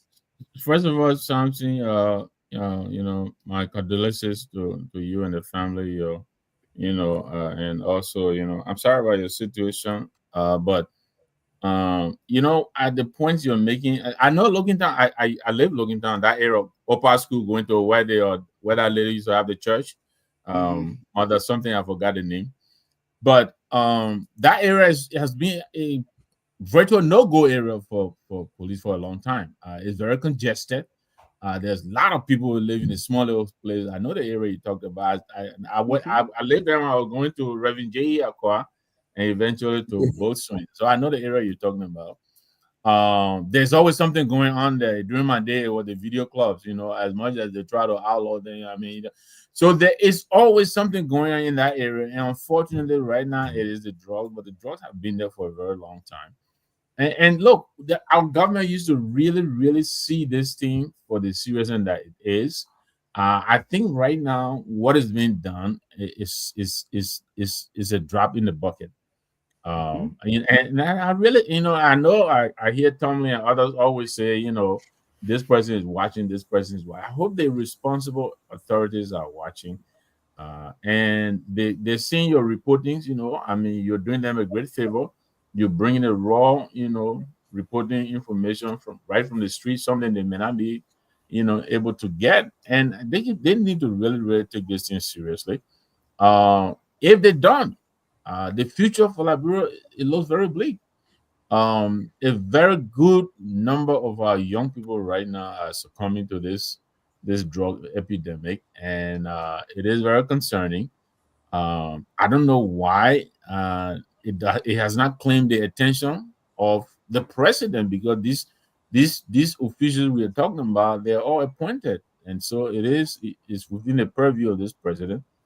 If he appointed them, he needs to, or is the problem more than these people? Because these people, they can't be so bold as to do and say what they're saying. The ladies we're talking about it, Kamara woman, she is Kamara. She is standing there and daring anybody to try to do anything to her. How does anybody do that if they're not depending on someone higher than the people sitting in front of her? So the problem is, and I go back to Guy Fopa, he said it clearly on tape, that this problem permeates all branches of government, executive, judiciary, and the legislature. They all have a hand in it. He said it's a very lucrative business. Everybody wants to be in it. You heard something, Jordan, not something Myean. When they let her bring her product, is in 5 minutes gone. Even before she arrived, people are already waiting for her. So they have to really, really take this bull by the horn and tackle this problem, or else they're running our country down the drain, underground, at ground. Mr. Sita, welcome. Let me welcome Mr. Sita. Thank you very much. Thank you for coming. We are talking. We welcome you. You can speak on the topic. Then this one is so important that we're gonna open the line. For some of us, we thought being from a poor family, being born in Barabo or in Gayman Town or somewhere, and you make it to this level, you think you are blessed. Mm-hmm.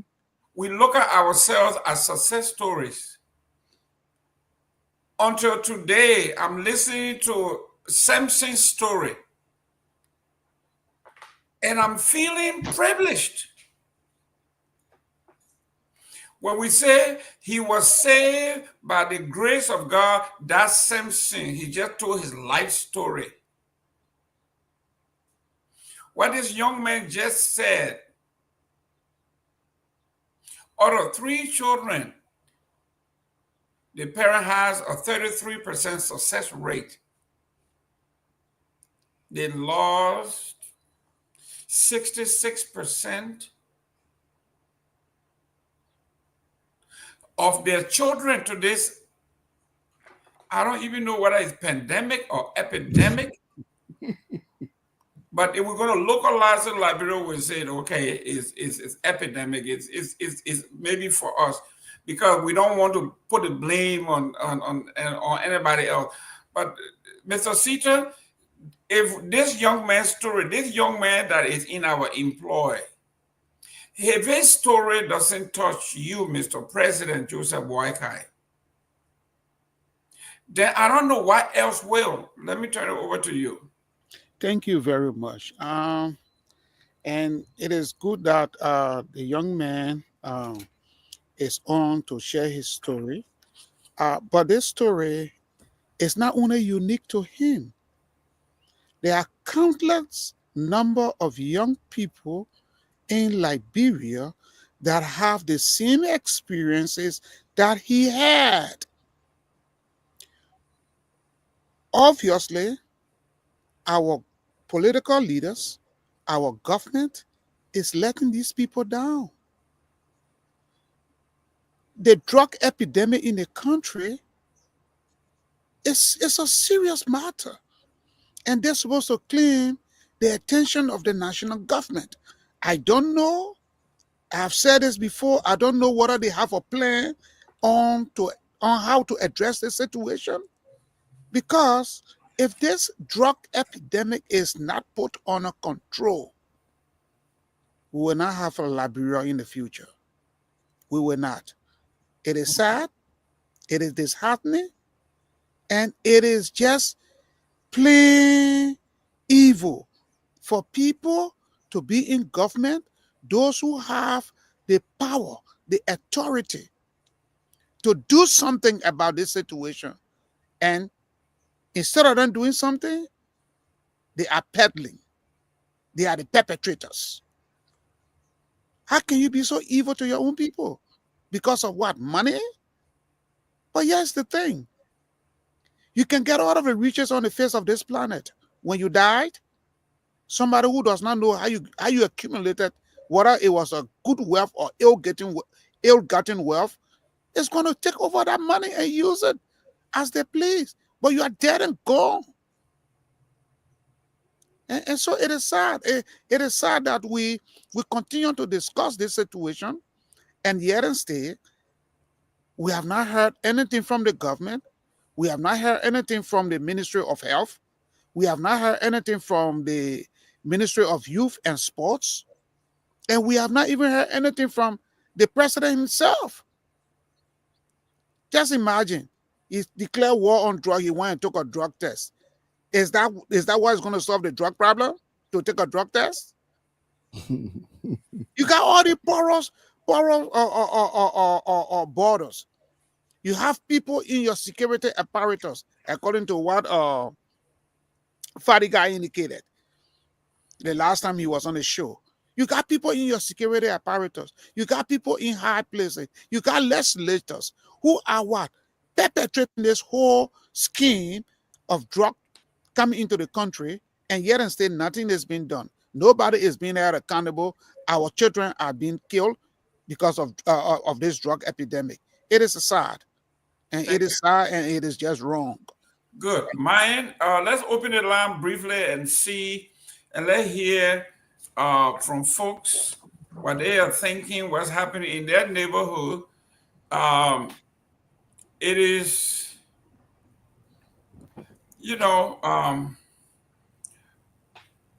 Mr. Nagbe, sometimes people will text me in my inbox and say, oh, you guys, you don't say anything good about this president. You don't say anything good about this administration.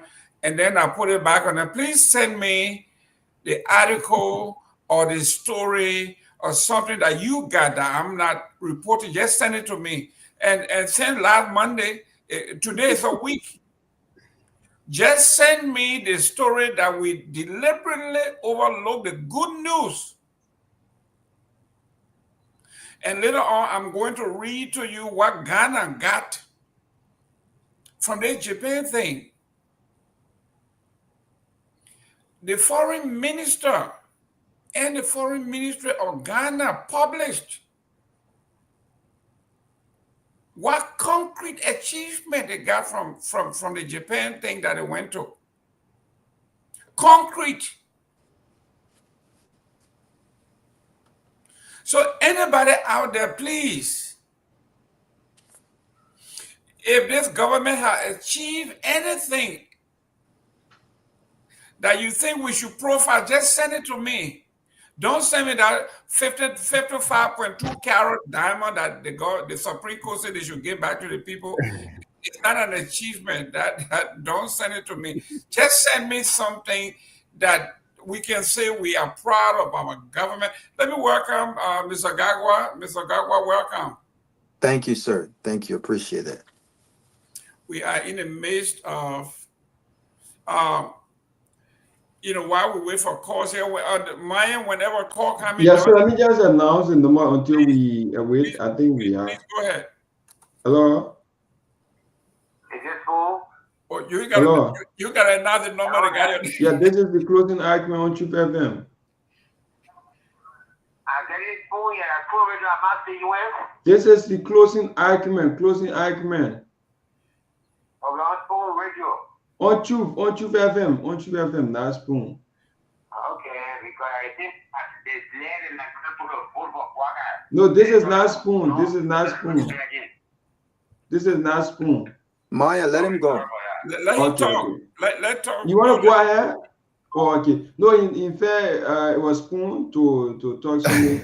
Yeah, that's I think it's doing your opinion pool on us also. Okay. So, yeah. So 077764986 077764986 for Chup FM. Also for Kia Radio is 077769959 0777699. Okay, select this first call. Hello, caller, and where do you call from?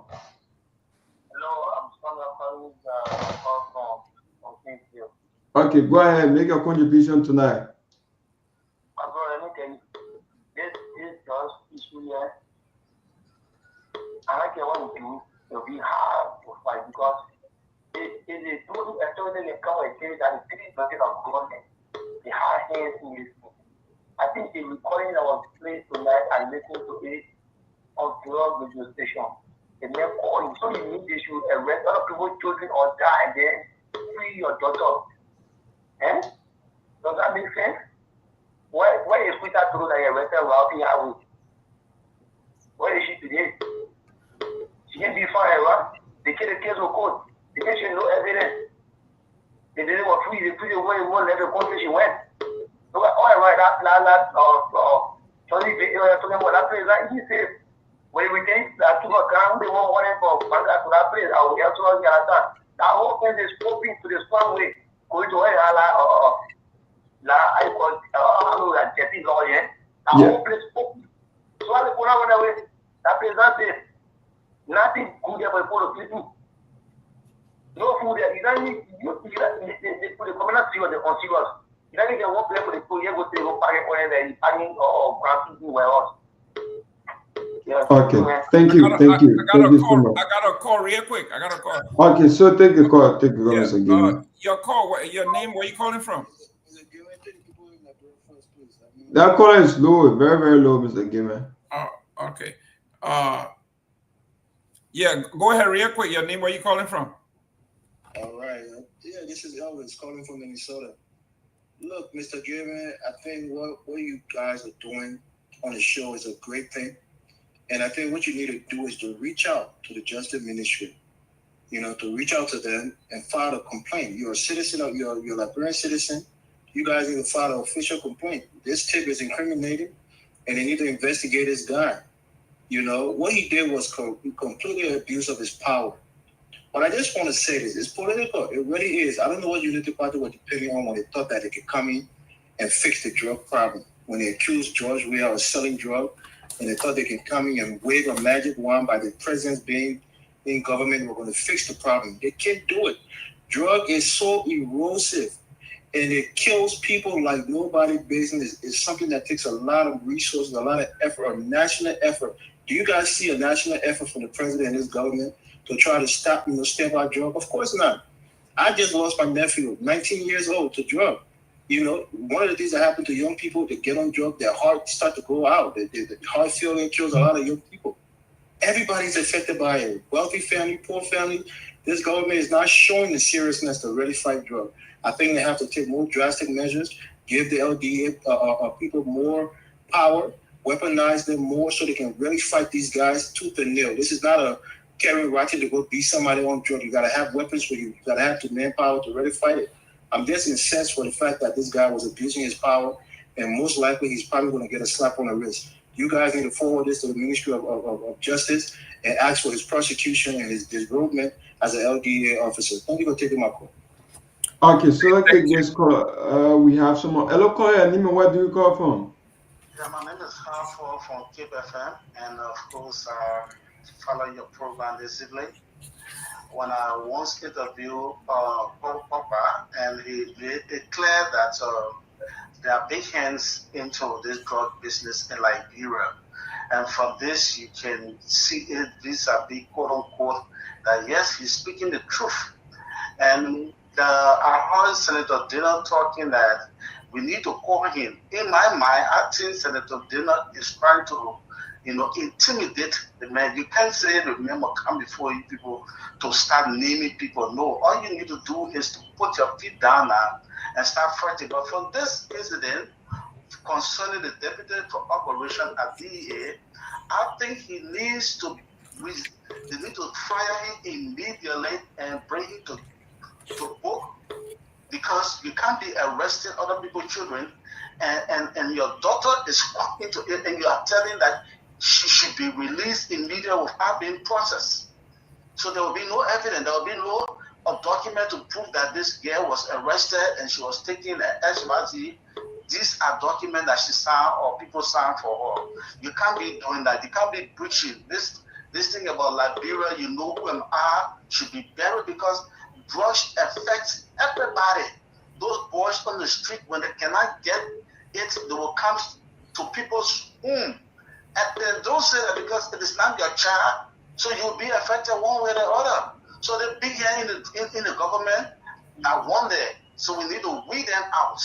Thank you very much for taking my call. Okay, welcome. Let's take the next caller. 07764 9986 07764 9986. So for also Kia Radio 077 9699 59 077 969959. And we have 07764 9986 077 649986. So Mr. Gayman, if you have a call on that side, you can just let me know. Okay. Yeah, so 07764 9986. We have roughly about 13 minutes up to the hour 11 o'clock. So 07764 9986. If you want to make your contribution, 07764 9986. And we also have 077 96 9959 077 96 9959. Hello, caller, and even where do you call from? Please stay away from your monitor. Okay, good. My monitor is not here, my brother. This is DJ Conference I call from La Pase. Okay, make your contribution tonight. Now, my own contribution is, the first thing is that pink guy is a giant, and nothing will become of what he did. Secondly, I'm far from it, if the government can only listen for crying out loud. For me,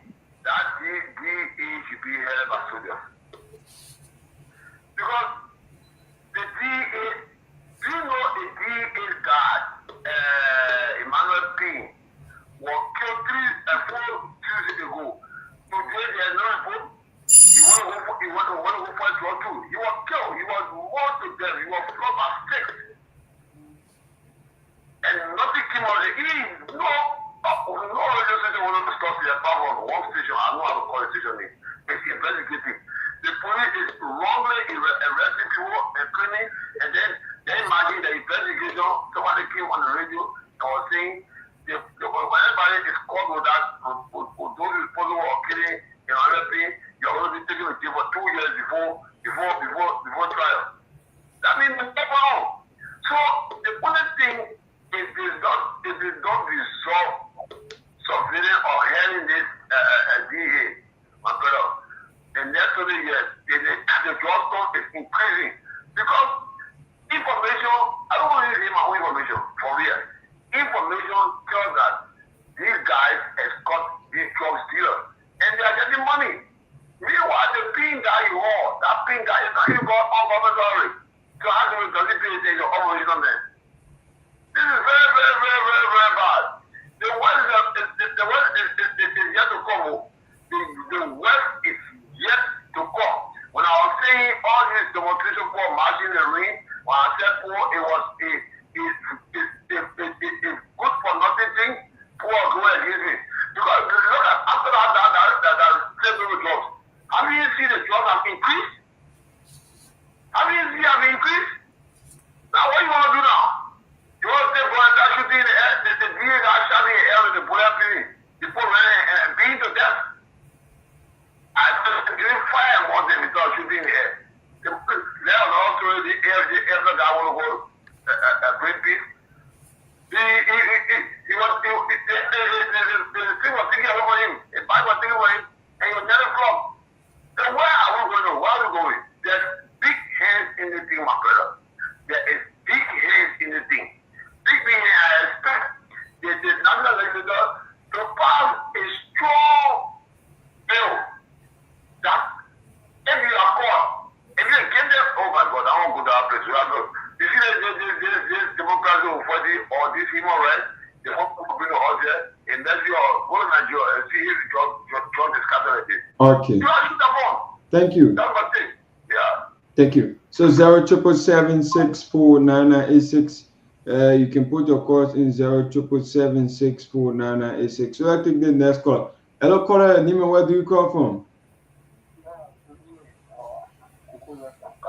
Yeah, please be audible. Make your contribution tonight. Okay, my contribution is just issue. I have to want to do in the country. So the only DA I say is that will go to the any time. So all the government see that they on there, they haven't been in the big car. I think people you know all see is for them doing it. You want to do that good and how you done it is the business job. Okay, thank you. Thank you so much. Thank you so much. Let's take this next caller. Hello, caller. Nima, where do you go from? Yeah, hello. My son, all what we're talking here, they job before it finish from here or before it go down in our country. I'm begging our father that all over the boss in Liberia. He's doing well, and I want he's doing well. Let him bring tester to every borough. Let him bring tester to every borough. Be it every borough, what kind of borough? Let him bring tester that when he bring in anything like that, and movement I can't reach, you know, not playing land, it will testify to it. That's the only way. But not so they say only the people that are selling it in the community, it will increase. Because the people too, when they go there, they pay every human amount of money, they release it, they come buy in the community. So before they just go down in our country, that our children will be good. We put out to school, you know what I mean? At the end of the day, nothing comes from all of them. They on the street, they die. Hey, let them protest to every borough to the immigration. That when they get their small money, they beat in the out, then they bring that thing inside for our children to die. I'm begging you, with the generation out there, just carry to all the radio stations. Let our party get it and make sure to bring out testing in every polo. They will be testing when it reach everything. It will show that my own view there. The people that are selling the community SDA and they I don't know how you call your people. LDA. For the people that to the border than any private. Thank you. Okay, you're welcome. I don't forget it. Don't forget the 856 number. Okay. So the 856 number, Chief Tomalin is not on. So okay. Yeah, hello, caller. Hello, I'm okay. Anime, where do you go from? I'm calling from Georgia. Your name? My name is Ellie Johnson. Okay, go ahead. Ellie Johnson? Yeah. Expose those kilos. They shouldn't have their name. To expose them so they can be prosecuted, but they are all the hand in this drug business. In the country. 1 year ago, they just pain my heart so much. But I have one child, he was 26 years old, just died from that drug. So I'm here for it, and they are pain my heart so much. So much. Okay, thank you for your contribution tonight. 077764986. Hello, caller. Yeah, your name and where do you call from? This is Garguah who I'm calling from Myean, Georgia. Okay, make your point. You know, I want to collaborate with the for government. It's because, you know, the government they gave the power to fill the Liberian people. They put on the kind of very cross. They want to say we should protocol 2029 to get the patients out now. Thank you. Okay, thank you also. Hello, caller, Nima, where do you call from? I'm coming from Nima. Okay, which part of Nima join us from tonight? Butu Betsy. Wow, Butu. Okay, make your point.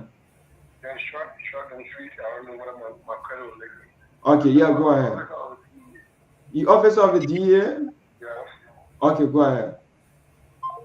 Wow, we could not get that person. So 077764986 0777649. So let's see what we can yeah, go ahead. I just want to make a recommendation and comment. Okay, go ahead. Close that door, please, so now you can go in there and start a drink from there. Authorities are involved for other places like food and other, even immigration and then what the village just said. Mm-hmm. They even, I would say, like the NRA, because they did not give means to the DA to perform the task on all those good entrants. Every day, just center from other countries, Ghana, Nigeria, enter by the forces, CSES, this, that, all those forces shouldn't just enter. When you want to read for and you want to work, you want to people need to do their work. They say, oh, at their economy, they don't want to put someone to put inside doing spinning and you did not get the equipment to those places to use the equipment to make things happen. They didn't use the training knowledge to arrest. You see? And the DA go like peanut. Wow, we love that caller again. So 077764986 077. The LDE don't want people to talk about them tonight. Yeah. So 0777649. That's one of the LDA officer from I think Butu he called that he was talking. So 077764986, and we also have 077969959 077969959 the numbers to call on tonight. So let's take the next caller. Hello, caller. Your name, where do you call from? Yeah, hello. Yeah, your name, where do you call from? Francis Vani is my name, and I join you from Pearl River resident. Okay, make your point tonight. Okay, thank you for the topic on the discussion. For the issue of drugs, I'm not lie to you. It will not be funny. Let me tell you, please let me. The people who hang in the cookie jar, they are the ones that play with the jar. They are pretending to all that they are fighting drugs. It is not true, brothers. If you see the car there that going with the serum behind it, that the drug inside, then they can come back to all we the commoner will fight it about ourselves. I will tell you this very plainly. If we the Liberia are brave enough to stay in front of the cars there that can be going at them to stop them and know why in that car, why he wants to watch them. What do you better?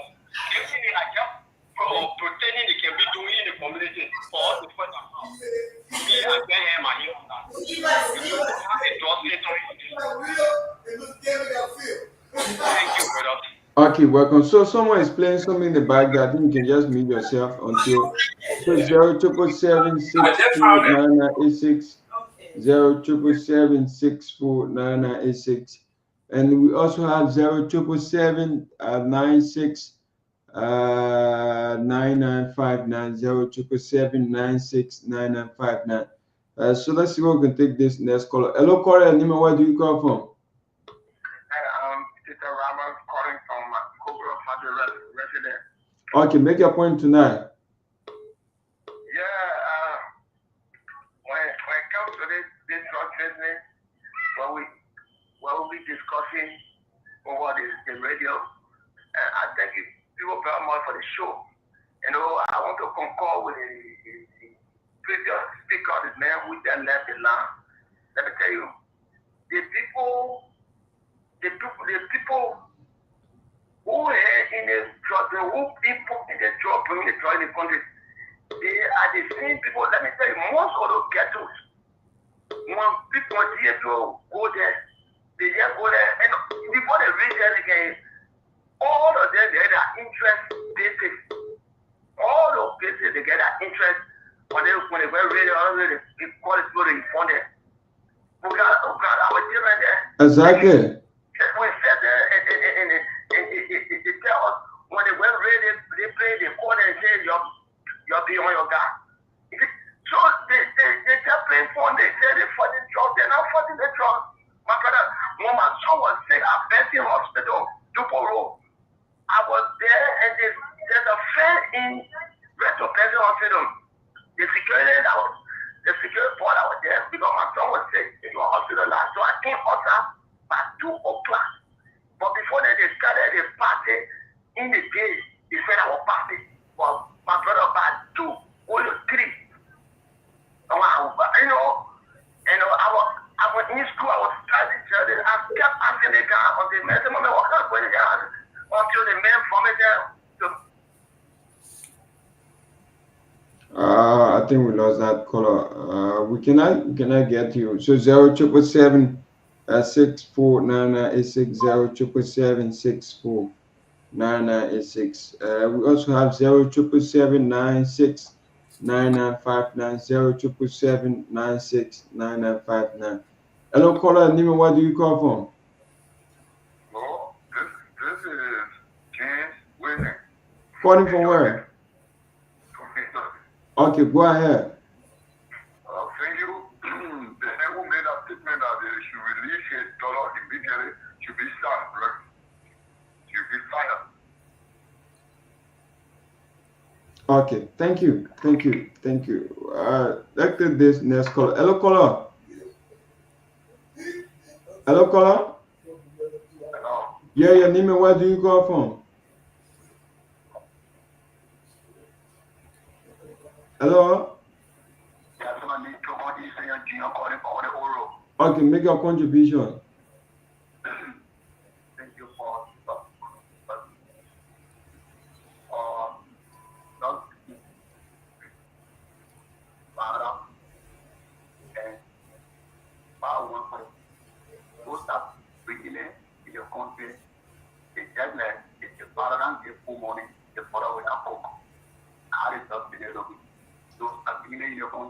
if you go there, definitely those are related in the community, those are currently in the community will get it.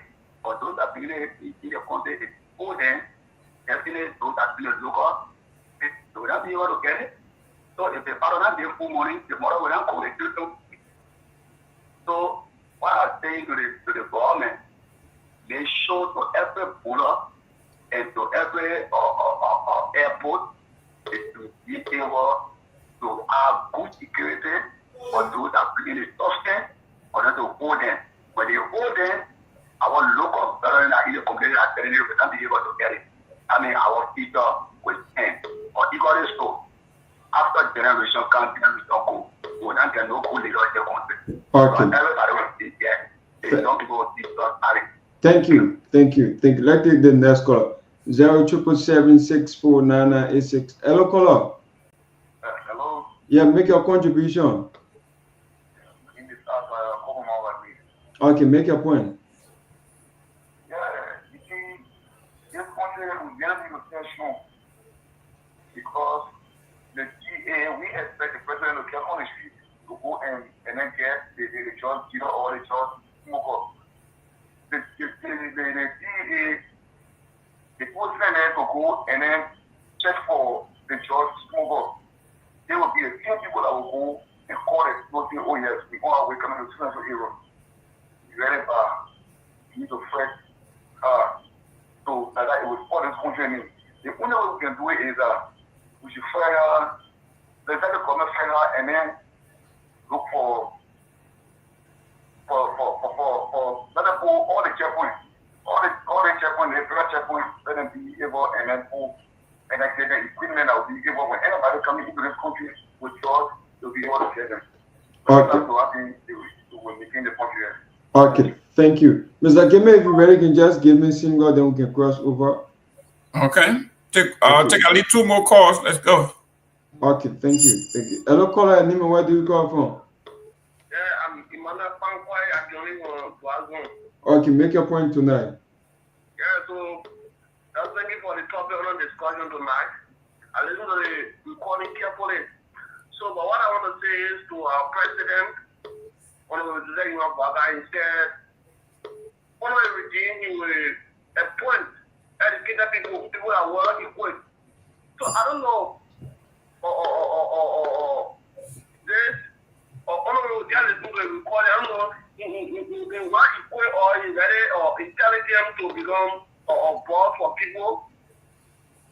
Or he's taking your own blood to be more important than other people. So the country we are going on another side. So if we don't stay in the gap where our nation was poor. So I appeal to all of you I have the recording right now to transfer across gradually that people will listen to our boss. Yeah. Okay, thank you. Let's take this next caller. Hello, caller. Nima, where do you call from? Hello, caller. Wow, we cannot continue with that call. So let's see where we can take the last 1 or 2 calls to take back to our team that will bring you the continuation of the show. So let's take this person. Hello, caller. Nima, where do you call from? Hello? Yeah, hello. This is P. Kehleboe. I'm calling from Secretary. Okay, Secretary in Nima County, right? Very good. Okay, make your point. My point, I'm telling you people, those that are calling, some people that are calling, they are a judge, deal, or they listen to you people. They know what step to take, next what step to take. So you people will not be calling, people calling here and there, they a lot of people want to die. But they hear about it, they tell who, somebody see the certain drug, they want to go talk it, they want them. So you're putting a lot of people on life. I can remember, or the president, any judge say, oh, the dance or take off, start on 5 or 5, 6 or 5. So, any for her, for children to start drinking, because all liquor. So, she for her, no way, she started a healthy, it will be hard because the judge or the court will carry the case. So the court is the customer when they bring the liquor. So who take our case, you will not bring it. How the drugs is looking at. Nowhere, just stop that thing. It will not go nowhere. People will going out with more. Where the business experience, the business experience have money inside of a drugs. So nobody can stop it. Well, okay, you're stopping for nothing. Nobody. So this is what I say. Nothing can stop it. No way. You go to this, for the Senate, because tackle. Yeah, tackle. People are hunting you. So I look at the whole thing that what our brother said, they're going to be there. Everybody will die. Then new generation will take the country. Now we no future for the country. Nothing. Our president Joe Biden doing a campaign. He said something in Gaza. That the country is finished. They call him a prayer is finished. We finished. We're not praying to God for judgment day. It's finished. And for nothing, talking for nothing. Okay, thank you. So let's see if we can take this last caller. Your last caller, go ahead and make your point. Hello? Yeah, look, stay away from your monitor. Your last caller. You're breaking through. I'm calling for rehab. Rehab, okay, go ahead. What I want to see, they drop everyone back to fair existing. We would again want to say that drug dealer, some of them can't rent. You will know the person renting, you see the amount of people that are coming to him, you will observe it. In the community, you will see some people visiting or in the change. Some people that the whole rent will be low post, then they can be more than 20. You observe it, you report it. Then, well, I can say, well, one person will fight it. Now one group will fight it. All have to put together at least. Even if it will not finish, or at least it will reduce more. But if everyone will be pushing it, the other champion will not finish, the other one will not finish, it will just be like that. We will not get what says too, you can't rent him a horse. I know the kind of market you're doing, I will report you. And I will expose you. But we will not get what says too. We hardly a book. Someone breaking in your home, you say bring $50 you have. And you see the market, the person selling that a killing your children. Well, you will just close your mouth because you get that money. So everybody has to fight against it. Okay, thank you. Thanks for being our last call. So Mr. Gayman, you can continue. So we have Sansi, Mr. Jerome, Mr. Sinton, and that of Myean D talking. So we can just continue. We have probably about 18 minutes on Troop FM. Yes. So at 11:30 Liberia time, we'll be going up from Troop FM. So we'll also be on Kia Radio 98.6. If I'm not mistaken, 98.6. Okay. Thank you very much. For us to recap the drug thing, I go back to August 7 when we had a show, The Scene Calling. People call and they said the president was aware of what's going on because here, number one, they said the president is a culprit. He is quite aware of what's going on in his administration. The second person I called said the law enforcement, the lawmakers themselves, they had their diplomatic plates, using their plates to travel across border without being checked. And then an anonymous caller called and said the drug dealers were after them after they reported the drug dealers. The drug dealers got their numbers, got her number from the police, and the drug dealer called her. We also reported from Variety News that we had 176 border points crossing in Liberia, and only 46 were being manned lightly, leaving 130 open border crossing in the Republic of Liberia. 130 open borders checkpoints in Liberia. One caller said the DEA usually call the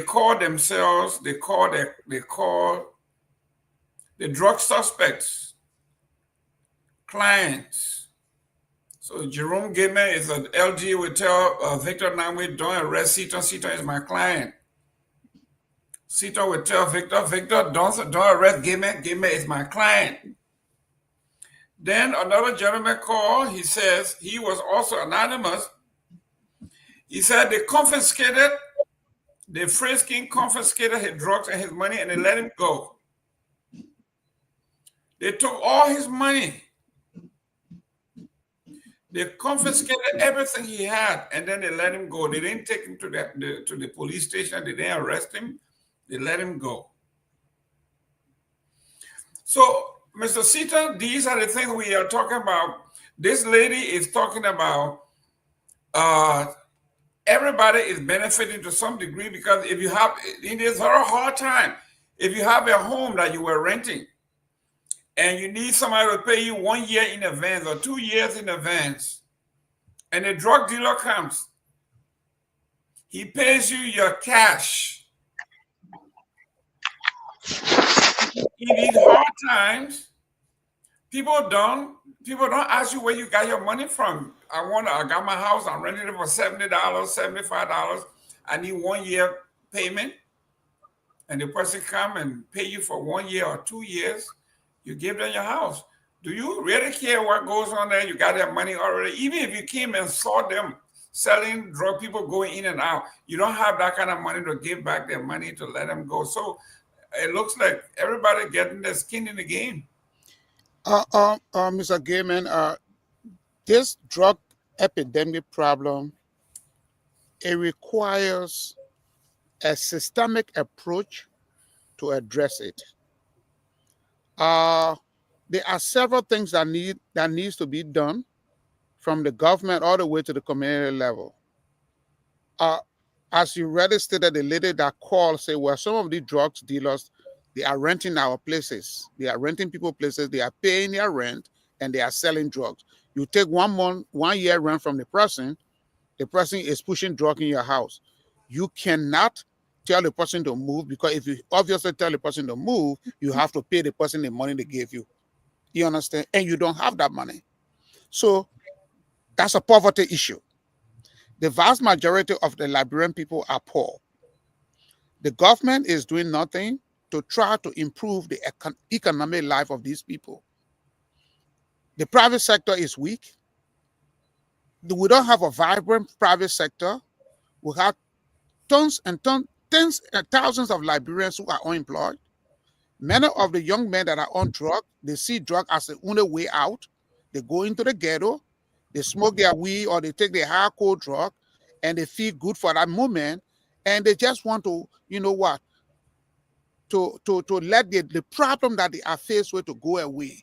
But that problem is not going away. As soon as that drug went out of your system, that problem still persists, you go back to drug again. So to address this drug epidemic, the government needs to come up with a strategic plan. A strategic plan that is rehabilitation, employment, empowerment, enforcement. All of these factors all of these things need to be taken into consideration. And the government, and it just saddened me that since the issue came about, the government has not told the Liberian people what plan it has to address it. There are no plans. Absolutely none. Well, I challenge the government. If the government has a plan, let the Liberian people know and start the implementation of this plan. Excellent. Mr. Garguah, welcome. I got your tape. We're going to get to it. But Mr. Seaton is making a case for the economy, the private sector. And this segues into, I was on the Republic of Ghana. I was on the Foreign Affairs website. And this is what I got from there. It says, the President Muhammad participation in Tokyo International Conference on African Development, TICA 9, in late August, Ghana secured several agreements and investment from Tokyo. The deals focus on infrastructure, agriculture, industrialization, human resource development. And it says the key investment obtained from Tokyo are for infrastructure. Ghana secured a commitment from Japan for a Varovo Dopoh Adame Bridge project over the Volta River, with both governments agreeing to provide additional funding. The Kumasi Inner City Routing Road project is also set to begin immediately. Agriculture investment. Ghana became Africa's first AI power agriculture hub, following a $100 million investment from the Japanese agri-tech firm Degas Limited, and an additional $100 million was secured for new agriculture projects. These initiatives also include cooperation on scientific research to boost rice production. Industrialization and automobile partnership. Japan and Ghana arranged a strategic industrialization partnership with Japan, considering a dedicated $1.5 billion investment for Africa in the short term. Additionally, a new deal was signed between Ghana and Tokyo, with Tokyo to expand its operation and establish Ghana as its West African hub to produce and manufacture and assemble Toyota and their cars. Human resource development. Japan and Ghana signed a grant agreement worth $2.6 million US for human resource development scholarship program. The program aims to train 300,000 Ghanaian youth in various fields, including artificial intelligence, biotechnology, modern agriculture, and green transition. Space cooperation. A new agreement was signed to leverage Japan's space science and satellite technology to support Ghana's development of their own. The new visa and hometown initiative. Japan designated a city of Sanjo as an official hometown for Ghanaians under a new migration deal. The offer is a special visa scheme for skilled professionals and workers seeking training, facilitating both cultural exchange and addressing Japan's labor shortage. This is huge. This is huge. I mean, no, Robert will come in. Let me just say that, Jerome. I'm sorry. When you go to Ghana, I'm sure Robert, it's like you're in New York, right next door. These are the things they do. This is how a government is supposed to go. You go to these kind of conferences, you go there to bring home the bacon. But welcome, Robert. Thank you. Robert, this is huge. Yeah, this is 300,000 young people from Ghana going to absolutely. Tokyo. This is huge, but this is not surprising to me, because in as much as the Ghanaian government, they have their own efficiency. In as much as they're not perfect, they are a serious government. And so when you see a serious government, and by the way, they did not take a delegation of the size that Liberia took, but they returned with more substance than the Liberian government did. And by the way, the Ghanaian budget is 10 times more than that of its counterpart Liberia. But you see what they're doing. Again, they're not perfect, because when you talk to Ghanaians, there are some demands from their government. But they are managing the resources of the Ghanaian people very, very smartly, in anticipation of ensuring that they return with something. What did our government return with? Other than the fact that these boys were out there laughing and cheesing and having backdoors conversations, what did they return with? But that's how smart government works. We have a very robust student exchange internship program, where students are coming from countries across the globe. And every time I bring this up, people say, "What country?" South American countries? No, not South American countries. People are coming from Kenya on these international training programs, and they're getting 12 months internship with some of the biggest companies. They're coming from Zimbabwe. They're coming from South Africa. They're coming from Tanzania. They're coming from these countries that are relatively in age relatively small, smaller than Liberia, but we don't seem to get it right, and it baffles me because I keep telling folks we are not dumb people. We are not stupid people, but somehow, some way, we have elected a bunch of fools who have disguised themselves as the most intelligent folks, but when it comes to putting their money where their mouth, or putting their mouths where their money is, when it comes to productivity, when it comes to substance, they've shown nothing whatsoever. And so that's what a serious government do. I listened to Mr. Stanton when he talked about the plan.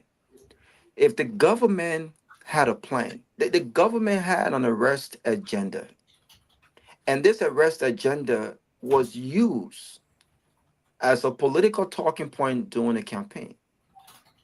In fact, we had the current. Hold on real quick. Okay, Mr. Nagbe, can you imagine 300,000 young folks?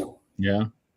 The government of Tokyo is taking 300,000 young Ghanaians, Ghanaian youth in various fields, 300,000. That's not a small number. including artificial intelligence, biotechnology, modern agriculture, and the green transition. 300,000. That's the whole of Monrovia. Young people in the whole of Monrovia. Absolutely. You remember here when we say here our neighbors will eat our lunch in the region because right now, I mean, open borders in West Africa, ECOWAS, passport people move back and forth through. All of these people who are going to train, they're coming back, and some of them are coming back to Monrovia. Welcome back, Robert. Let me give you back. So we had the current minister of public works. He was on the show during the campaign. We had some of the top Unity Party folks making their respective cases here for Unity Party. The arrest agenda was talked about. We had my dear brother George Lobo on the drive where we debated these issues.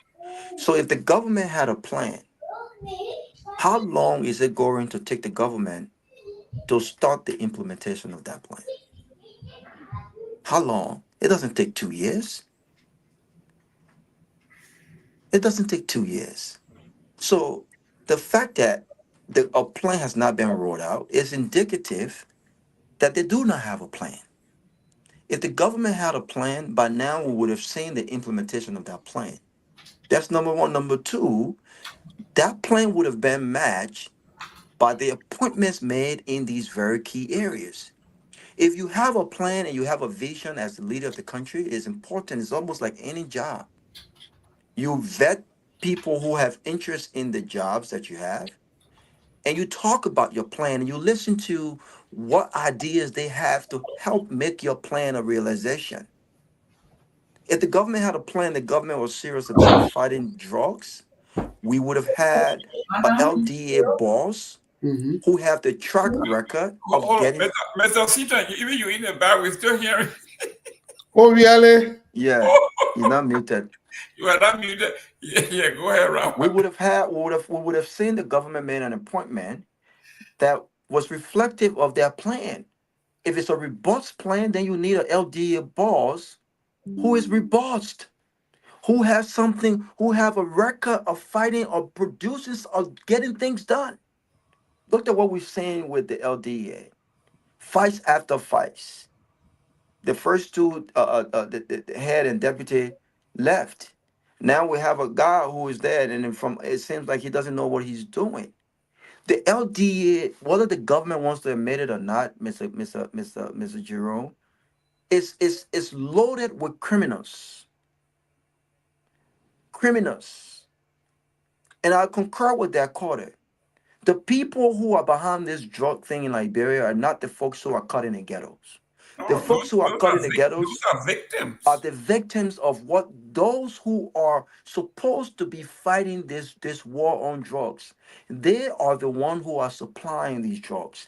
Their children are not only smoking these drugs, their children are selling these drugs, and they are shielding them. They are protecting them because of their position. They're using their position just like the executive branch have used their power to influence a Supreme Court ruling and to carry out unconstitutional evictions, even with the case currently still at the Supreme Court. This is what these guys are doing. This Abraham Peabody, this thing has been out for more than 10 hours already. Have the government issued any statement on this matter? Why is it that we have not heard from the government that with immediate effect, this guy is suspended penalty term? In fact, you don't need no investigation. Fire. The recording is very clear. And prosecute. Absolutely. The recording is very clear. And when you listen to the recording, my heart beat because it tells you what we are dealing with in our country. It's one thing to say, do you know who I am? It's another thing to say, if you don't know who I am, even if who I am and what I'm telling you to do, it's against the Constitution of our country. It's against some of the same practices that are killing our children, including his daughter. Can you imagine? This man's daughter could die. This man's daughter could end up in a ghetto.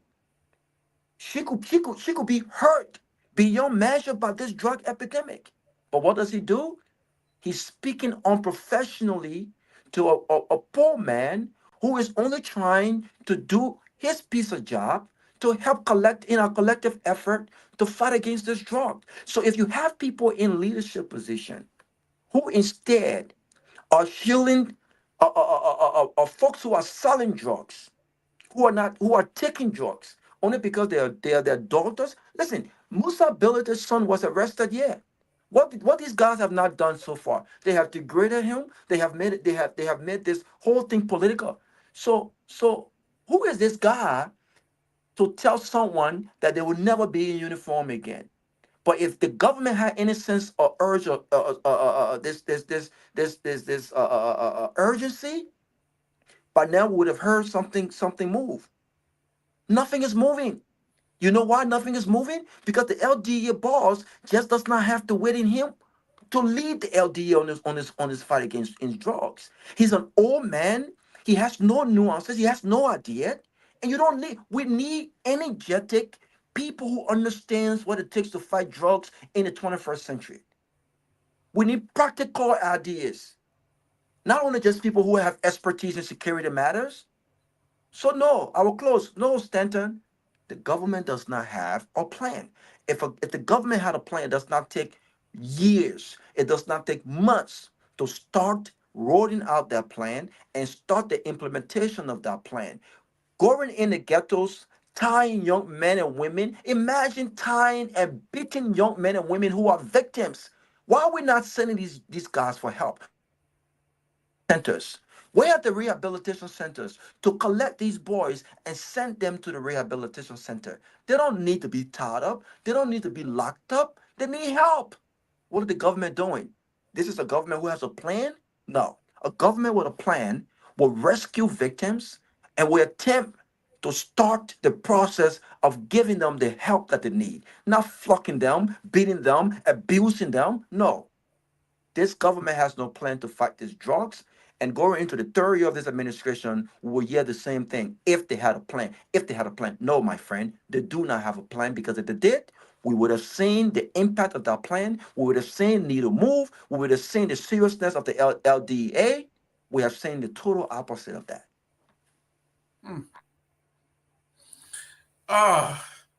We have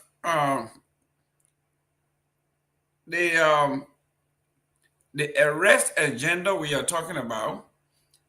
The first letter in that the president keeps talking about that he has the expertise is agriculture. You think he would have gone to Japan and impress? Okay, hold on. We got a call here. 1 minute, guys. Your name and where you calling from?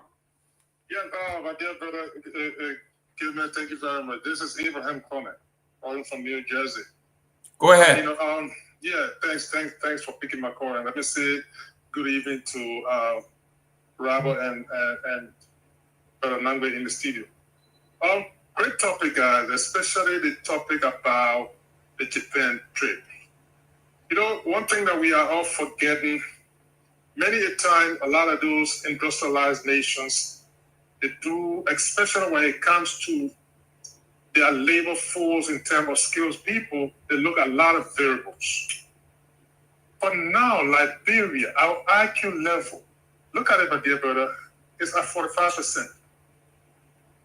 Ghana is around between 58 to almost 60%. Look at the educational system, just the recent level of failure in the WAC. I mean, people going to look at all the variables, but what I mean, these people will bring in here, what can they bring to the table in terms of what we're trying to replenish here or build here in terms of labor force? You don't have the system over there. And then a lot of those academic systems is like contributing to the drug situation in our country. The issue about free tuition and people going to school, I think it should be part of the solution for the drug war in our country, my brother. But if the government is not even paying attention to that, a lot of kids see the street because they got nothing to do on a daily basis, so they go into the various ghettos. But if the people are in the kind of academic environment, maybe it will help to even alleviate some of the drug issues. But it's not factoring this. So yes, Japan will look at Ghana in terms of 300,000 people. That's nothing small, my brother. But this is what you get when you have a system that is investing in the human capacities, like in the case of Ghana. So that's what I just wanted to add up, man. I know it's a fascinating topic, but thanks for the time, man. I'll listen in. Thank you. And yes, I know my sister here, she wanted me to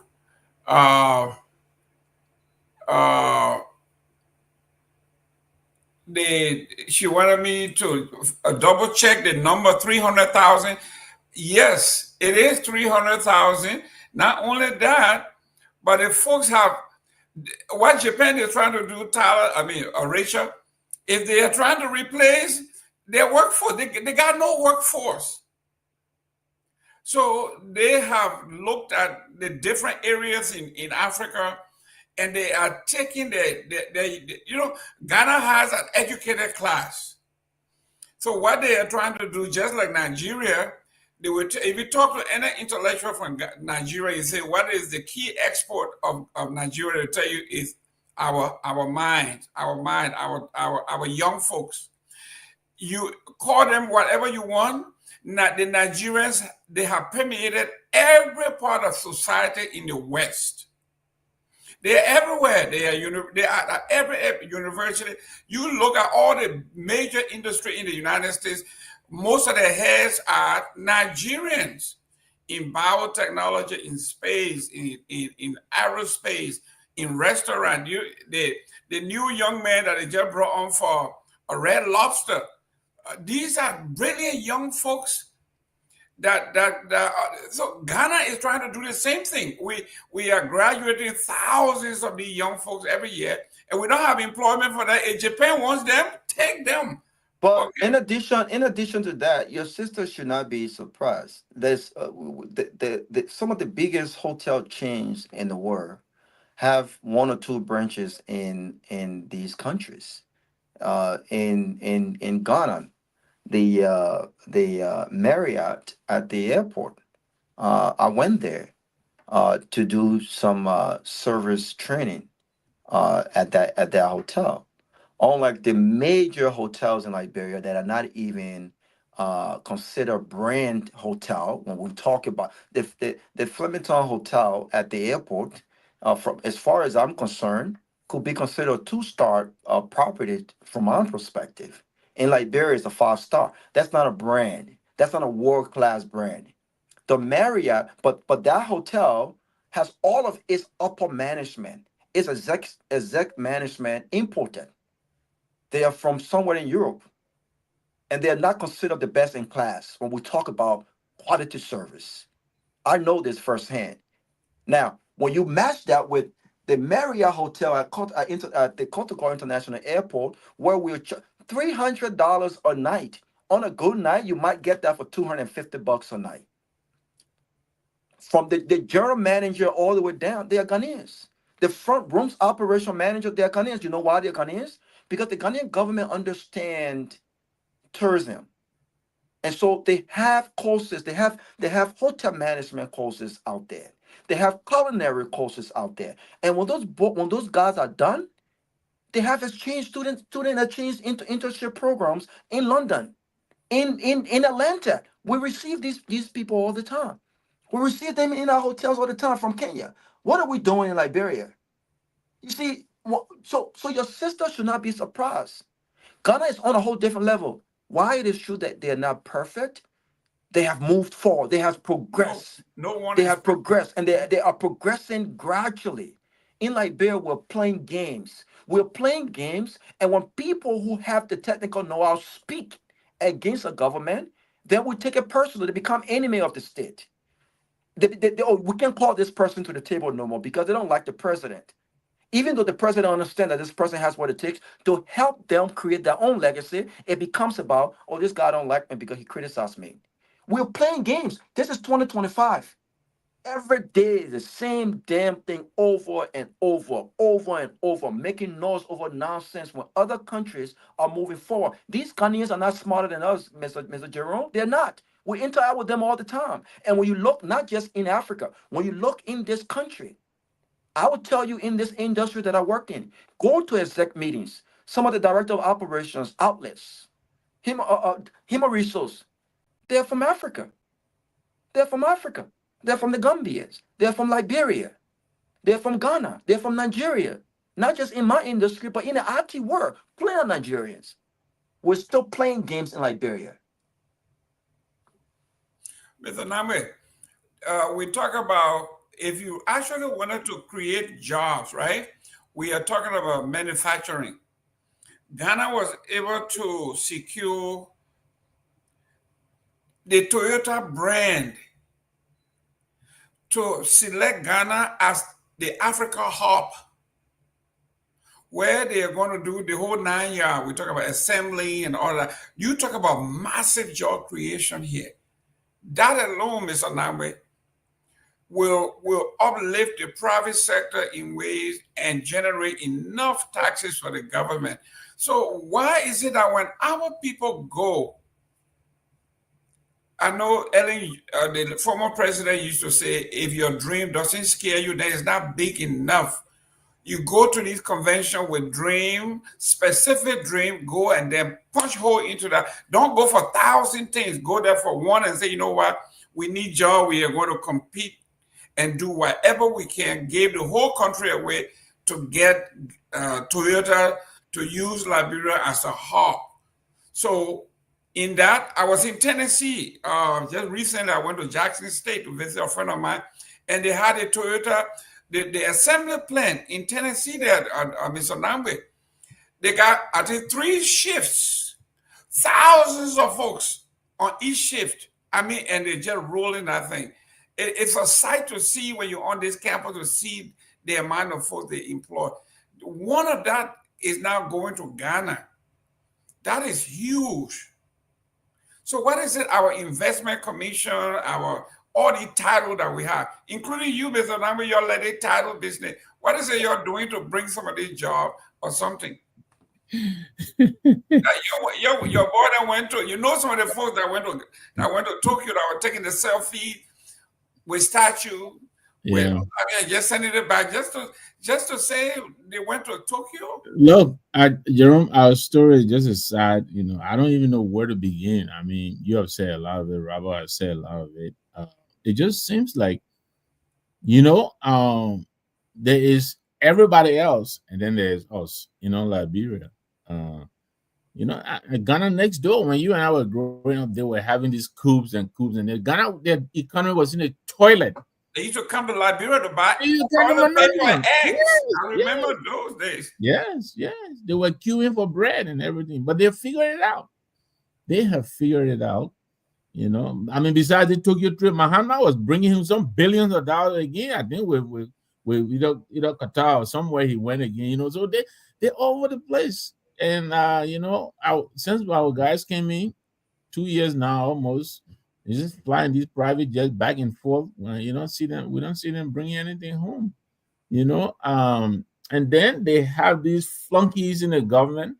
You know, Fagon, he got fired by WIA for his same divisive, you know, stupidity, his emptiness. He brings nothing to the table. He's just a loud mouth.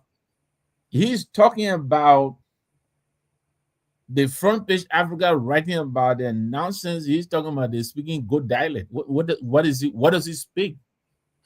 What does Fago speak? You know, D-Flow talking about, you know, mission accomplished. You know, this is the government of Republic of Liberia. It's not a UP government. It's a UP-led government. It doesn't belong to the UP. But these are this is the mentality you have in government. You understand me? That's why we're going nowhere. Nowhere. In a democracy, you're using the powers and the apparatus of government to go against your opposition. How childish and how small does that make you? How infantile, you know? But you know, it is a sad state of affairs in our country. These are the people who are running the country, like it or not. They're making the decisions, they're making the calls. You know, they're also running the president going to Japan. You know, they go and have a good time. You know, it's a time to go and have a good time. You know, fly around, then come back, you know, and they go on class reloaded, you know, and tell us, you know, to go and suck it, so to speak. You know, it would be funny if this was not a life and death situation for many of our compatriots, the people who are dying from this lack of help, neglect, you know. There's a lot of need in our country. People need help. The situation is dire. And that's why they said they came to rescue us. You know, I keep reminding you, to rescue somebody, it means they are facing some kind of emergency and you came to help liberate them. You know, it's going to take you 2 years. I mean, let's just think of yourself as an ambulance. You know, you take, you know, you go around the town, even if somebody has a 911 emergency, you understand me? You know, they want to give them time. Give them time until when? When? You know, so it is really sad. Look at this nonsense again today. You know, the country is being consumed. According to the fighting guy who is, you know, he has his, I think, straight on his shoulder. Just about 20% of our country is hooked. 20% times 5 million, that's about 1 million. And we're over 5 million, 5.4 million. People are hooked. Not to mention the families that are being affected by this. It is a national emergency. You have this idiot, you know, throwing his weight around, threatening to come to Marbach, wherever the substation was, you know. And I said, I don't disagree with you. I just said that I didn't say what he said. I didn't say what he did was right. I said I could understand his situation, being a parent myself. And, you know, that would be your first, instincts. But you have to put those aside and put on your official hat. You are the deputy director of operation. I think that's the title at the LDEA, and we're in a crisis. And you are contributing to the breakdown of law and order. You're telling the poor you don't want them to process your daughter. You want them to release her with immediate effect. Not only that, you're threatening. And not only that, you're reminding them of what you're capable of because you've done it before and got away. Not only that, your name is in the press over 6 months ago. Another director complaining against you. And you're still sitting down in government. What does that say about our government? So, you know, I could go on, Jerome. I don't know. Robert, it's just very unfortunate, you know, but back to you. The A in this arrest is agriculture. They went to Japan, and again, Ghana ate our lunch. They got $200 million for initiative to increase cooperation and scientific research to boost rice production. $200 million in one trip, one sitting. This is going to take the A in agriculture they are talking about. That's supposed to be the first payload. So Julius Jay was reporting that his reliable sources said the president was livid. How unprepared, how disorganized his trip was going to Tokyo, that they absolutely got nothing. Yeah, and I said that the man who's supposed to be on the ground to receive the delegation himself was in the delegation.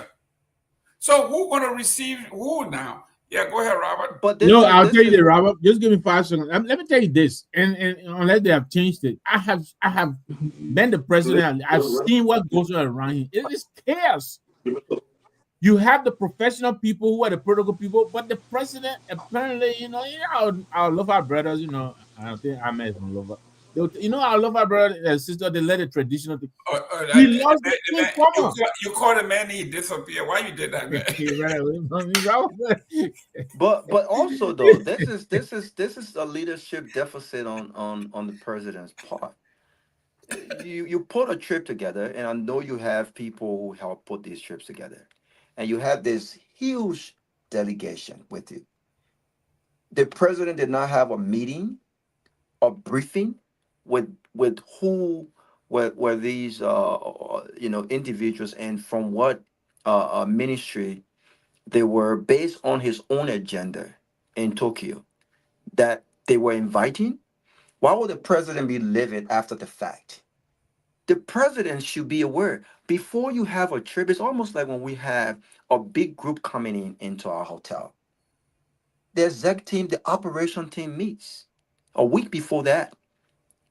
And we talk about all of the different key areas. Rooms. Do we have enough staff to check in 1,500 people? Housekeeping. We need to double up housekeepers to ensure that the turnovers when it comes to cleaning those rooms are on point. So when guests are checking out at 11 a.m., by 2 p.m., we have enough rooms for checking at 3 p.m. F&B. We have 1,500 folks in the room. What are those specials that go? We have these meetings. This is what responsible leadership does. How can the president invite 40 folks on a trip where he was the head of that delegation, and he doesn't know the purpose for which each of them were coming? That's poor leadership on his part. Are you kidding me? Ghana did the opposite. The president is aware that you have the agriculture minister coming, and these are the plans. The agriculture minister will brief the president on meetings, on deals, potential deals that the government will sign. You have the ambassador, and he may not like this. The tourism ambassador, whatever.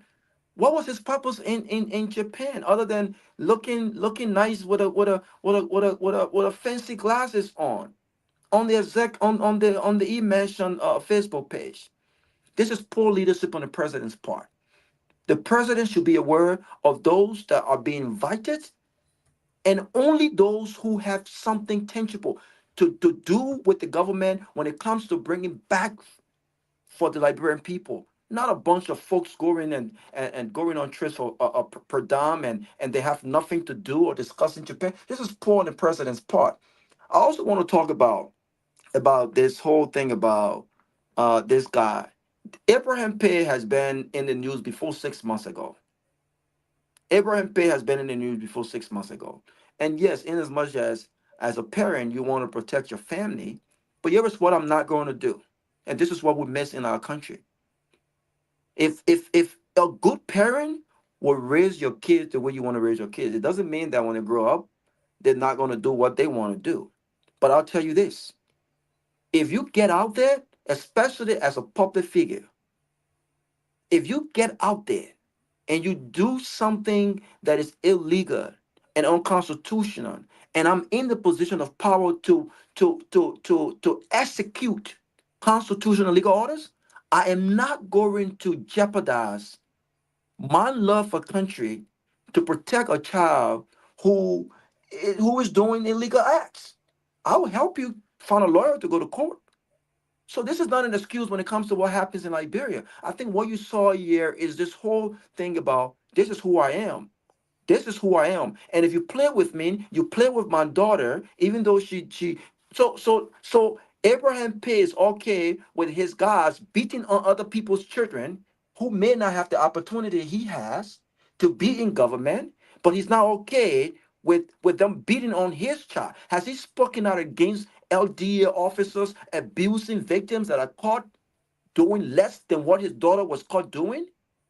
Are you kidding me? And all of this has been how many hours? There has been nothing said from the LDA leadership about this man. A serious government will be on the news right now saying this guy is immediately fired, pending prosecution. So this is poor leadership on the president's part. This is poor leadership on the president's part, Mr. Gayman. We're playing in our country. We continue to joke with the lives of our people in our country. Lastly, you talk about what the Ghanaians are doing. What is the government doing to increase the national budget? Entertainment and tourism right now, as dysfunctional as it is the biggest thing in Liberia. When people go to Liberia in December, the biggest impact on the economy is entertainment. It's entertainment. Young people are spending money, including myself. I don't smoke weed. I don't smoke, but I occasionally smoke shisha.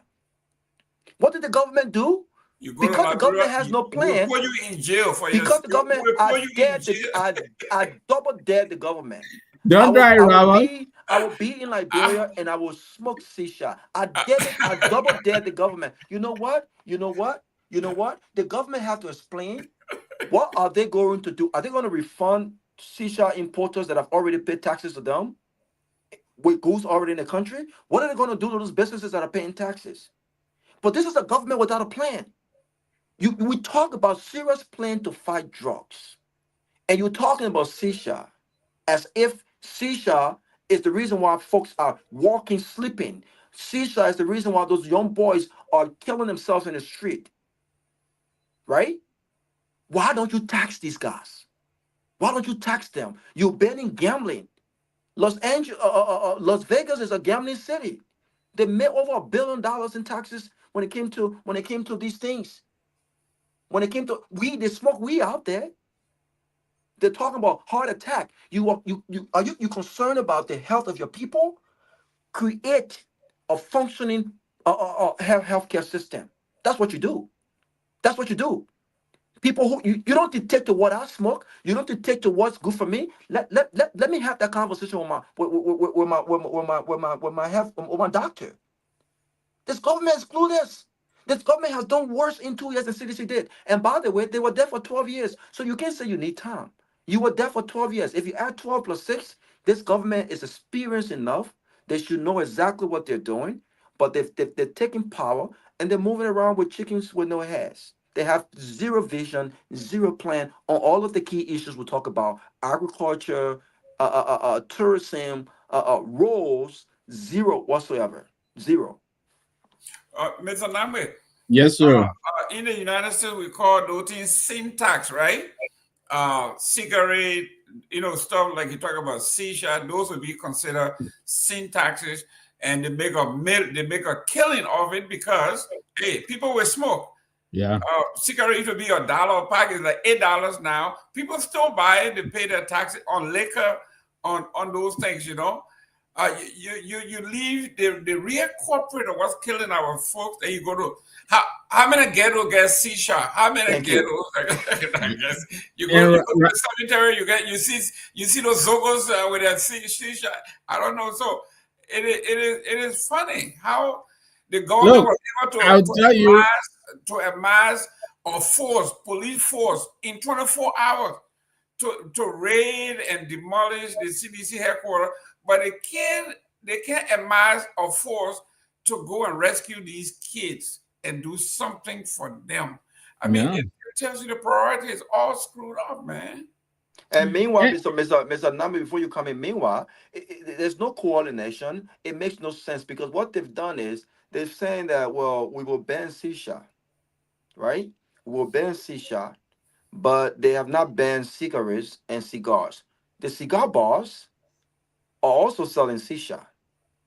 And so what we're going to do now is this, right? We will rent the whole cigar bars. We'll lock it up, and we'll have a good time. That's right. If we can do it at our homes, we'll have a good time. Guess what? What's going to happen? People will start having private parties at their homes. People who have nice homes and can afford, they have pools, they have everything in their homes. We'll have home parties, and you know what it's Look, going to do? This will start affecting businesses. My niece carry her shisha in her car. Absolutely. She carry the whole equipment in her car. And as a parent, my son, when we go to Liberia, my son smokes shisha, so I'm aware of it. What is shisha? It's water. You know, a bunch of water with a long tube attached to it. Yeah. You know, it's a glass. Usually, it's a glass enclosure, and they put the lid. Sometimes, and then they put all kinds of different kinds of things in it. You know, and I don't know what they put in Liberia. It's a flavored tobacco, and it has less effect than cigarette. Oh, so it's like vaping. Pretty much like vaping, but it can be on a bigger level. Right. Okay. Yeah, and I think it probably came from the Middle East. I'm not sure, but sometimes you see the guy like it came from United. It came from United guys Arab. around. Yeah. Okay. Yeah. But and Robert's right. I think what they need to focus on is how to address.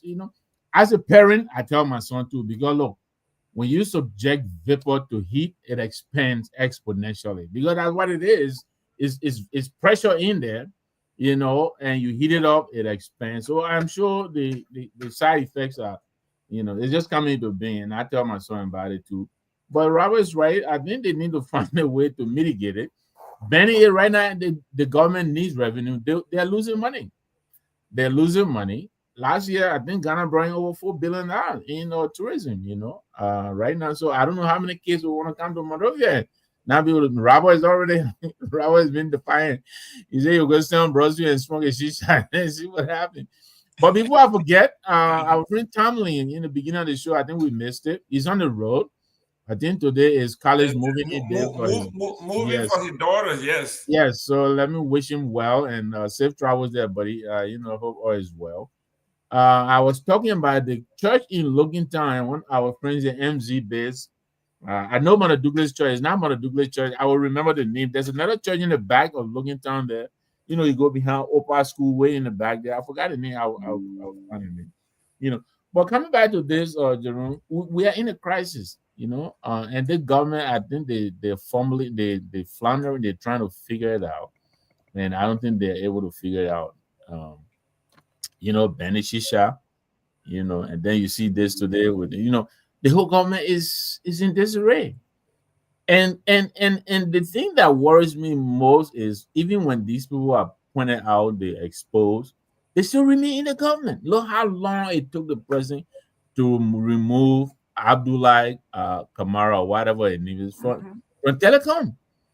And even then, it went to court, and of course, the what do we call it? The baku whatever they do, and they exonerated him. And now they are going to go after Ewina Zangwa and the rest of them. I don't know how they will. It's just really, really confusing about our government. Simple things that you think, they'll hit out of the park and move on. No, they don't. How is it that this guy Payne is still at the LDA after all this? Now he's on tape. Trust me, he's gonna be there.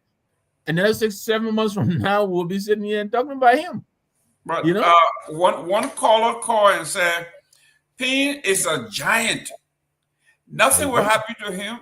Yes. He have done it repeatedly. They call him a giant. Because you know why, Jerome?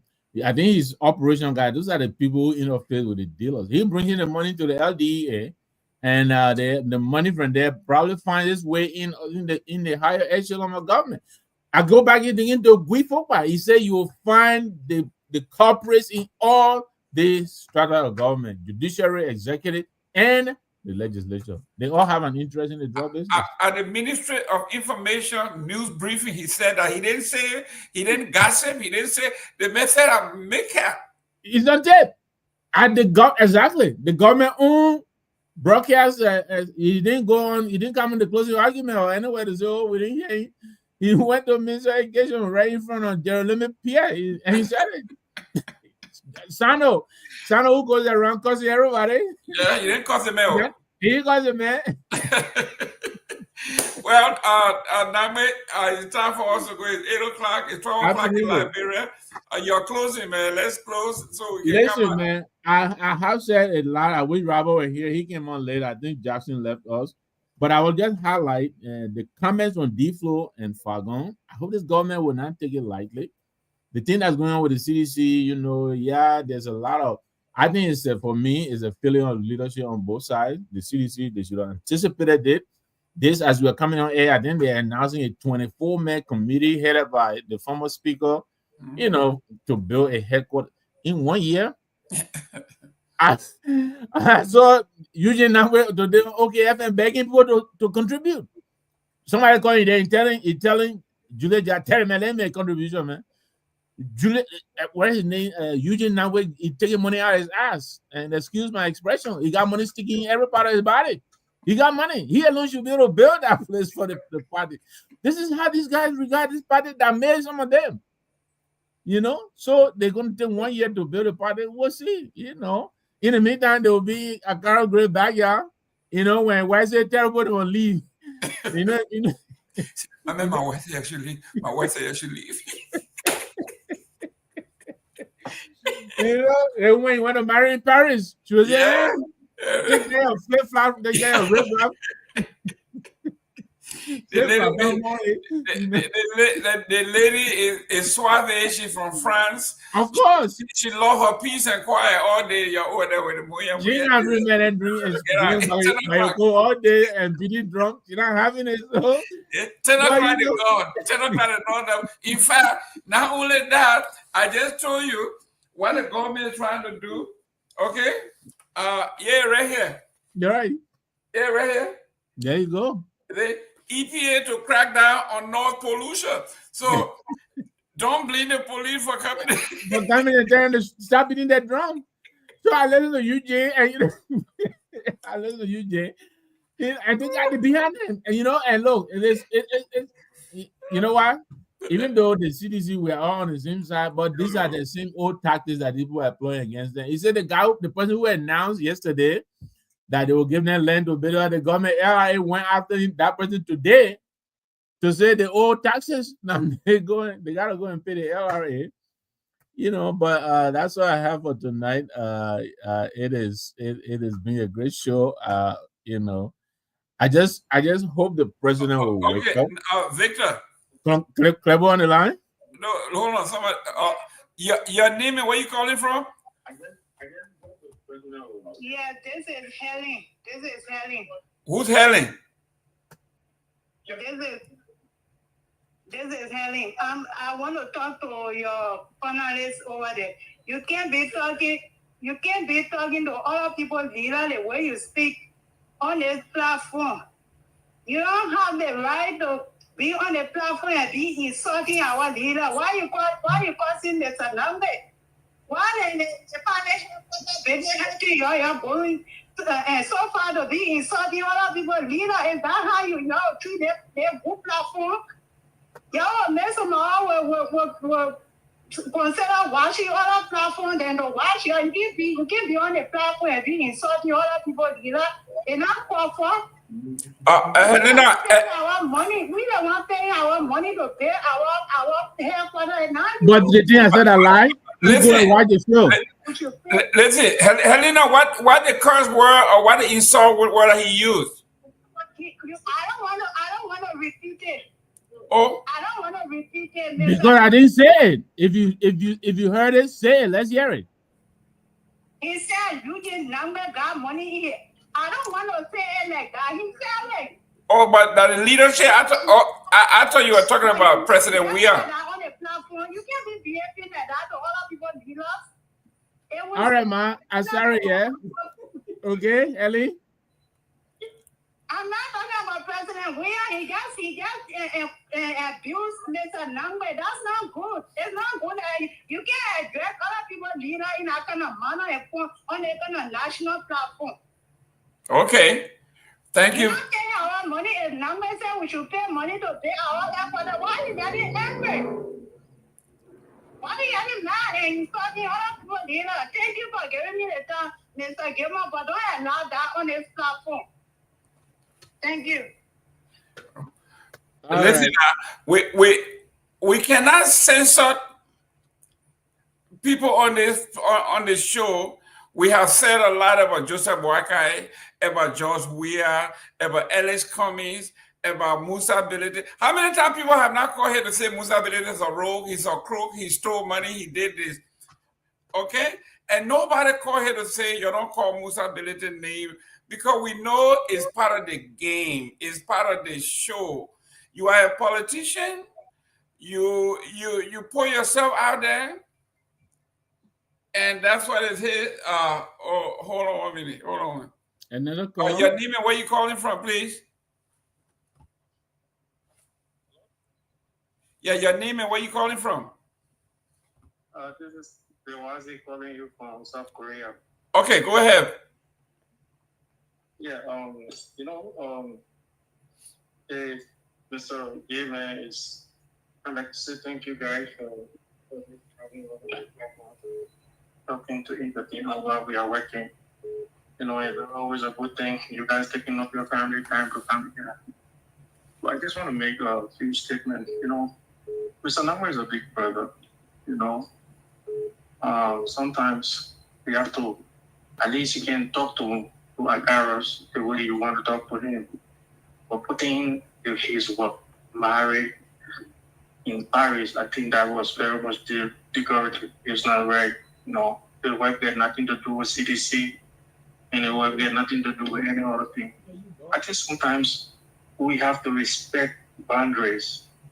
Our children, our women are not part of this what we always involve ourselves into. So I think we need to quiet it down. And let me address Mr. Nagbe a little bit. Mr. Nagbe, you are a big brother and father. Citizens are listening to you. You think if you speak in such a manner, you think anyone will want to follow the party which you follow? Some of you fool all of the party. You people fool Mr. Cummings here. This is how you people spoke to Liberians. And people fail to vote for Mr. Cummings around here. So if you keep doing this thing, I think even the Musa ability you support will not have the support from us who want to pay. So I think you need to recalibrate, reposition yourself from the way you people operate when you guys are on the ANC side, helping Mr. Cummings to win election. And do it the right way, the Liberian people way, not your way. But thank you very much for having me, Mr. Gayman. Thank you. Mr. Nagbe? Yes. Let me go to Robert. Robert? Yeah, what just happened? Did I miss something? I don't know, Robert. You know why you recollecting? Let me say this. Let me say this to Helen and Martin Willie. I said what I said, and I meant it. Eugene Nagbe has money dripping all over him. He doesn't make it any secret. That's what I said. He has money. He alone can build the party headquarters. You'll sit over there and cry over spill milk and blame other people for your misery you're going through. You'll find somebody else to blame. I will come here and say my part. You say your part. 1 minute. 1 minute. Yeah. Your name and where you calling from? This is Abraham Corner. I'm listening to the callers. Honestly, I don't want for people to get into a lot of feelings, please. My dear sister, I know it's Helena Flomo, if she called in and others. I think from the inception, I think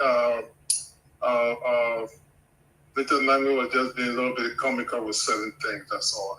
And I just want to admonish people, let's chill a little bit. There's too many feelings right now. Let's exercise a little. Everybody in the opposition here. The only thing I will call my opposition brothers, that we should be in one accord, please. Because you see a government that is failing on a daily basis. So whatever our shortcomings are, I think it should be a concerted effort. Because who knows, it's possible that one of these days, a sedition could fall on the side of the very CMC that Mr. Nagbe and Jerome are part of now, or CMC member could fall on the side of CDC. So I just want to chill a little bit. People should not get into a lot of feelings right now. We just got to watch out, especially when it comes to the opposition bloc. It got to be a concerted effort. Now work as a team. All right? there are a lot of shortcomings on every side. We got to work on it. That's all I just wanted to add up. But I don't think it's something that we should start knocking here at every state. Over to the fact that you had a field government already. Thanks, my brother. Okay. Listen, I made it. Helena, you know I love you. I admire you. I admire your courage and all this. But the fact is, most of you are now misdirecting your anger. Okay? I have called for the resignation of the leadership of CDC for bringing this debacle on this party, this noble party, the People's Party, the Jefferson Koji, the Kowo, and all of those people on a whose watch this thing crumble. We should collectively clean house, let these people leave, and let the party have a new outlook. You cannot put an old failed wine in a new bottle. It doesn't work. Helena, so, I mean, your anger is misdirected at this point. I understand where you're coming from. But you guys should clean house. Just a few days ago, the chairman of the party, Mr. Cole, he was on here telling people to assemble at the party headquarters. They were going to resist. Where was his plan B and his plan C? Now that the people have demolished the party headquarters. If you are playing chess and you know the move of the opposition or your enemy, and you sit there like a sitting duck and you get shot,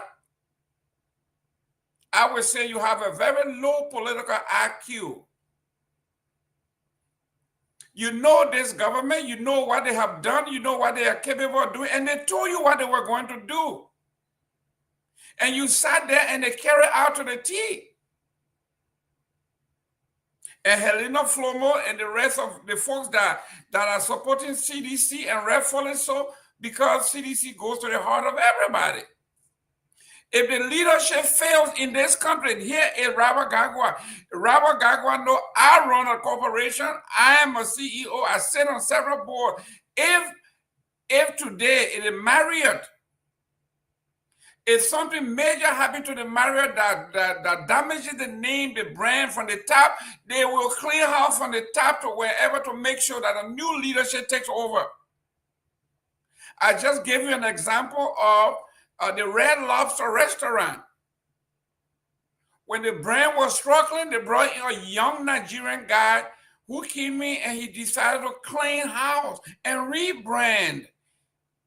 They didn't keep the old guys who have been doing the thing the wrong way, selling crawfish and coordinates or lobster. They clean house. So Helena Flomo, y'all should be now thinking about getting rid of Jefferson Koji, getting rid of Carwo, getting rid of the leadership, and bringing a brand new group of folks, women and men who are capable of transitioning. Are you going to take Jefferson Koji and Carwo back to the new building you want to build? You're going to take the same failed leadership there? Who sat there and your headquarters were demolished? The police told you we are coming. We were doing illegally. We will demolish this. In fact, tomorrow night, we will assemble. We will bring guns. We will bring everything. The University of Liberia got the message, and they closed down the university because these people are capable. And you sat there, Mr. Carwo, you are a lawyer, you sat there and let the government surround your compound, broke it down, destroy everything, and you want to be shocked. What was your plan A, plan B, and plan C?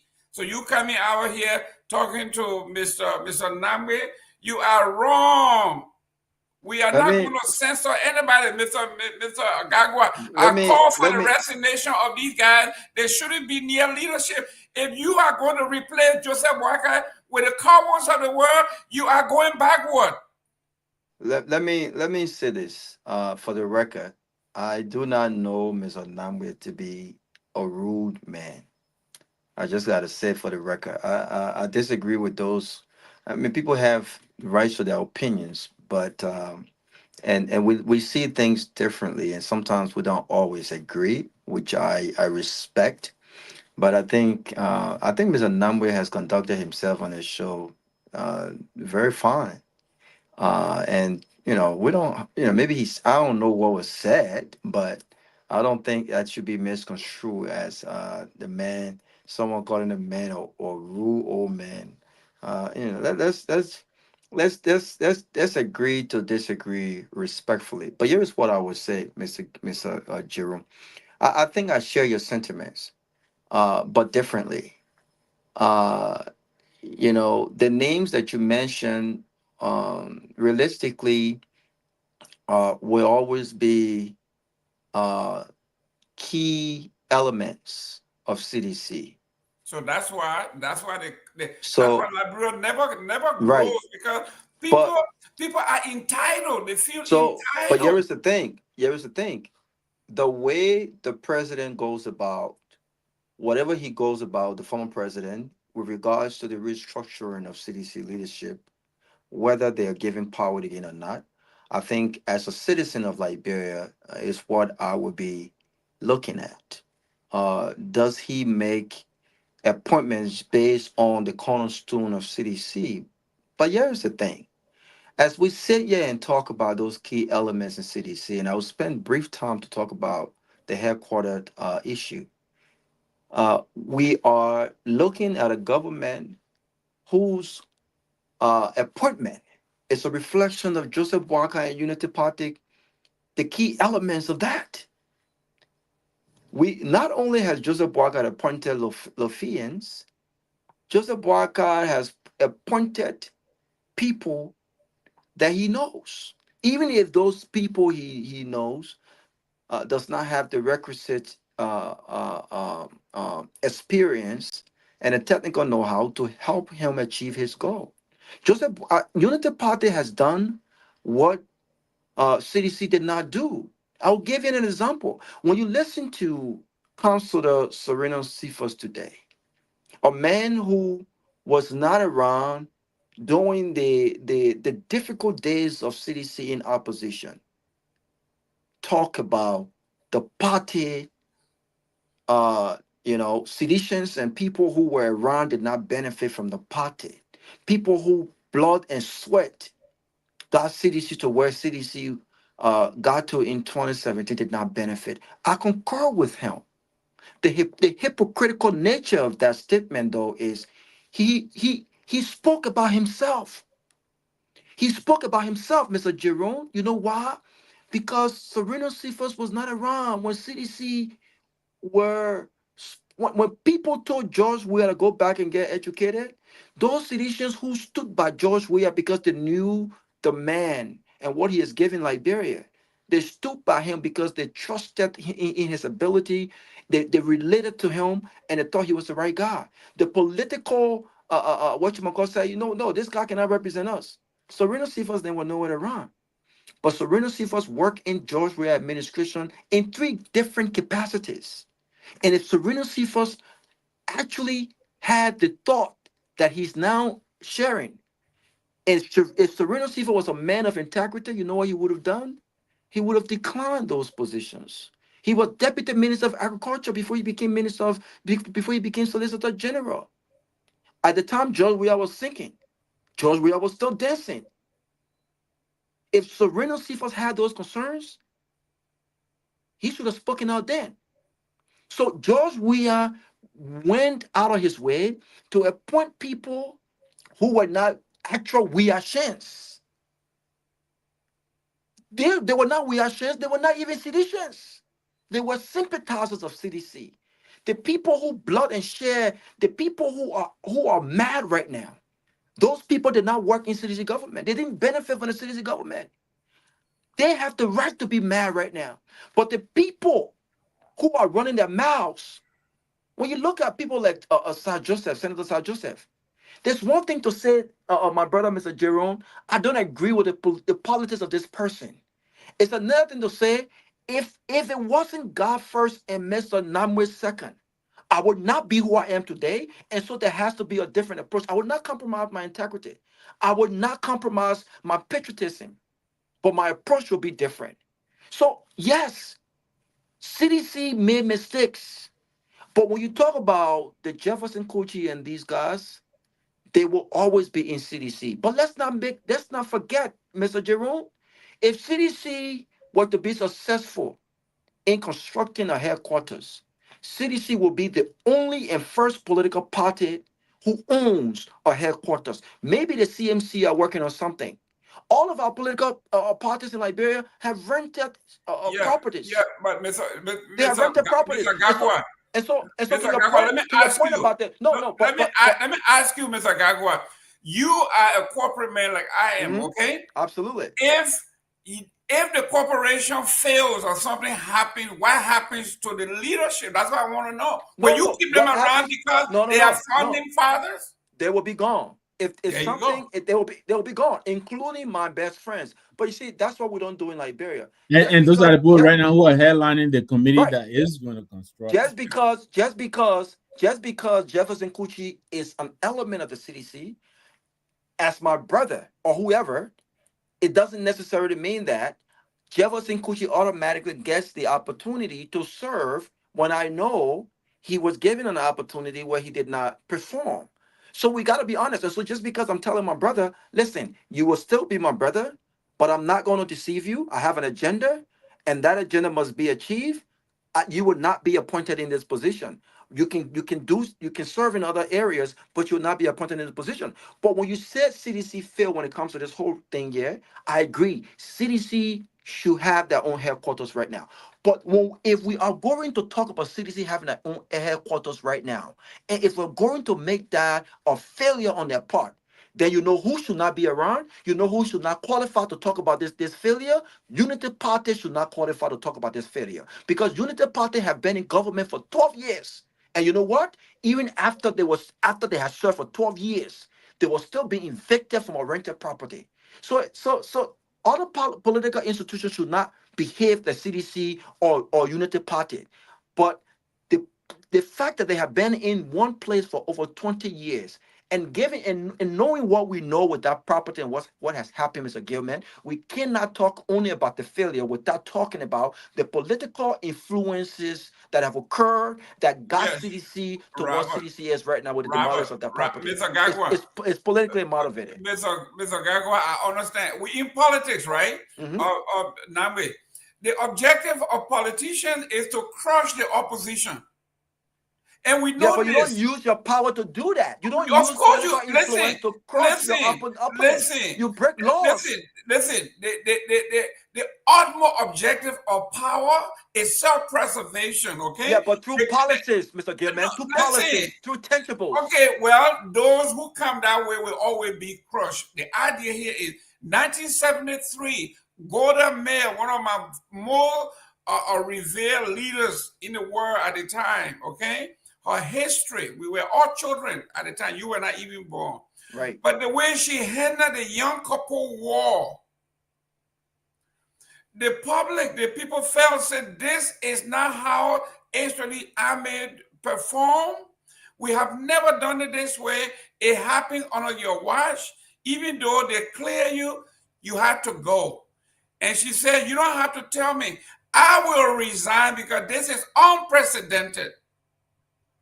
Right. And she resigned honorably as if only the female general of the Israeli people. She resigned because the country went through difficult time on her watch.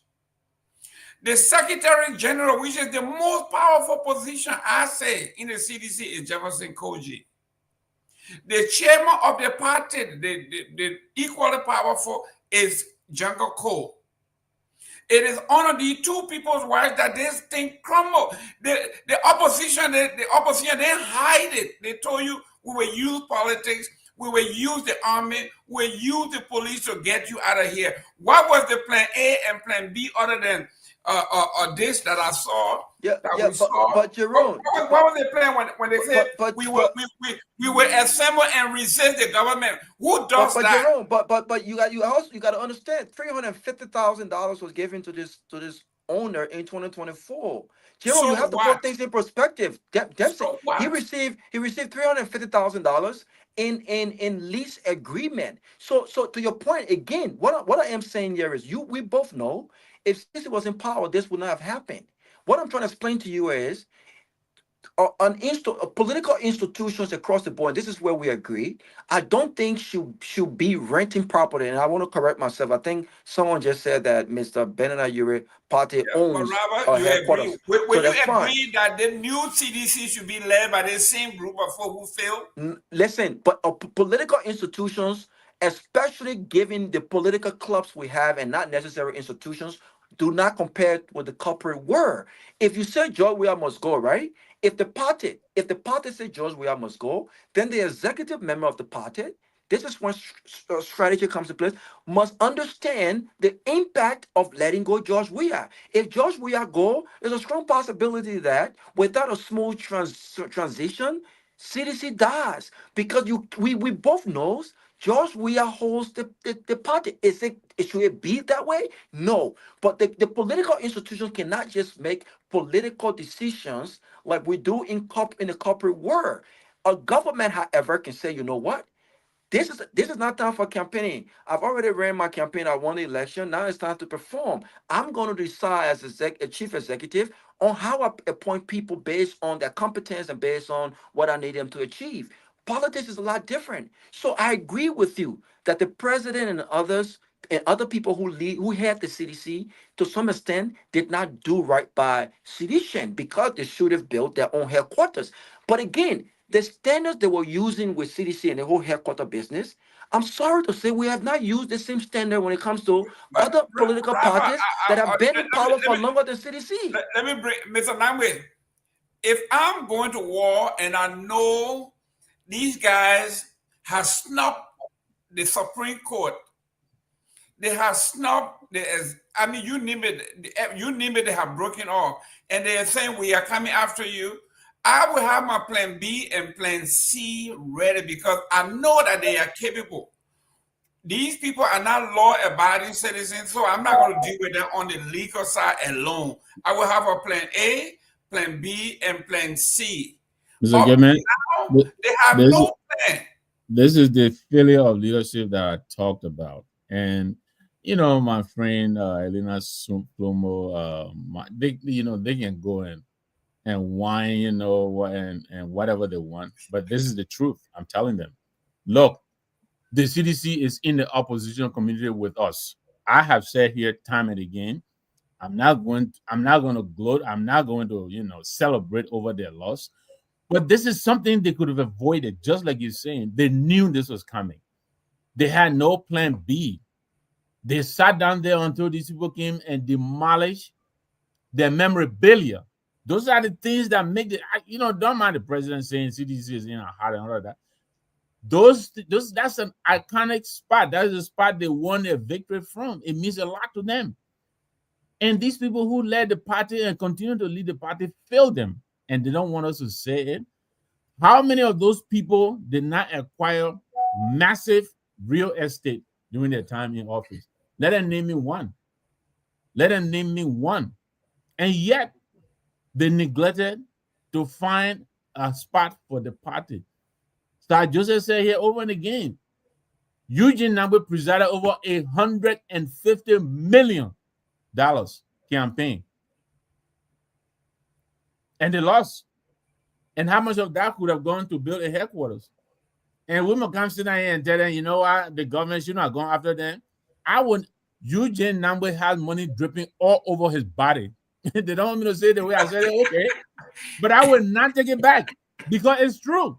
I don't care. You can type all you want. I don't care. You can type your whatever be your keyboard warrior. I don't care. I am telling you, I can stand in front of Eugene and tell him this is a failure on the part of the leadership of the CDC. Irresponsible people. And that's the same misrule and failure they demonstrated for the past 6 years. That's why they got voted out of power. And they don't want us to say it. They're going to be calling in and telling me what. You didn't make your little standing sedition call here. That's why it's going to do what. You better go and face up to them and tell them they need to do better leading you. They need to do better. This is a failure on their part. They had no plan B. Now they're talking about another 12 months, 1 whole year before they give you a headquarters. Where are you going to be? Over than 12 months. You don't want to point that out. You're going to call you and tell me to say what? You will tell me to shut up? You know me? Please. Take care of yourself. I'll take care of myself. Say your own, I'll say my own. Don't come here and be calling and tell me what to say. Don't do that. And I will not take it back because what I said was not wrong. I will not take it back. You go and tell Mr. Eugene Nagbe and his posse they need to do better with the CDC. We empathize with them. We are all in the opposition community. But I will not condone they have been incapable of managing anything. Nothing. And I'm not gonna sit here and cuddle them here and sugarcoat it. That's what you guys do in the CDC. That's why today you have no government. You have no office. So you think that and go and type some more? I mean, I see what the stuff you type on Facebook. So, Mr. Jerome, let me just say this because I want to be unequivocal, right? Let me just say this. Listen, in Liberia, I think we got to be. And by the way, Mr. Nagbe has rights to his plan. I see he's very fired up tonight. Y'all let the man say your own. You'll say your own. But y'all don't get mad. The man is a CMC man. We need to have maybe CDC representatives to come here and they need to go after him too. He come file return. Look, they just mad, Robert, and they're looking for somebody to get mad. They just go ahead and throw it on me. But I think I want to be unequivocal, Mr. Nagbe, Mr. Jerome. The danger with using, crushing your political opponent, I like that term. But when you start to use the power given to you, in Liberia, the president is very powerful.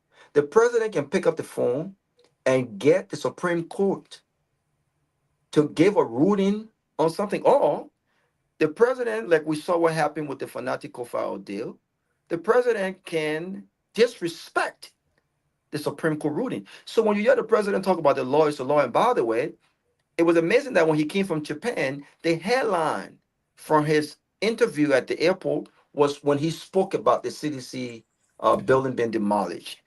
Nothing about what he brought back to the Liberian people. But when politicians start to use their power and their political influences in power, not to uplift the lives of the citizens, all citizens, which also includes citizens, which includes George Weah. George Weah is a former president, but he's now a citizen of Liberia. Joseph Boaga is his president. All of the folks, Jefferson Coach and all these guys, the president also represents them.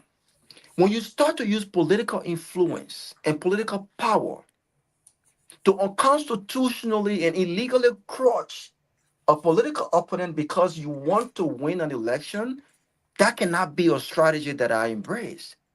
When you want to crush your political opponent and dismiss them for good, you show the Liberian people better leadership than those that was there before you. You show the Liberian people that you came to do better than what CDC did not do in those 6 years.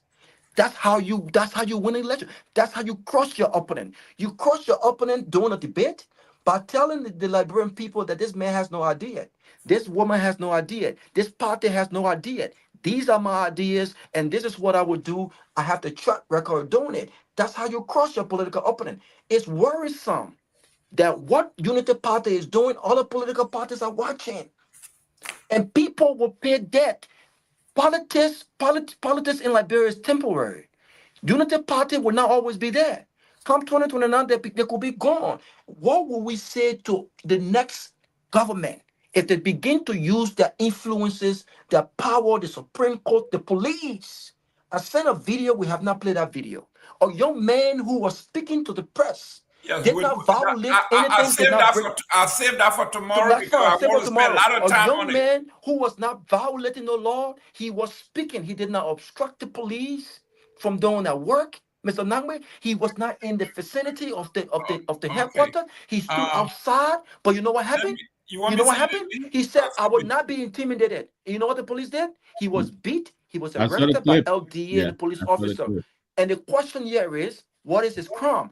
This is what we do when we say we want to crush our political opponent. We use power, we use the police, we use the security apparatus to go after political opponent.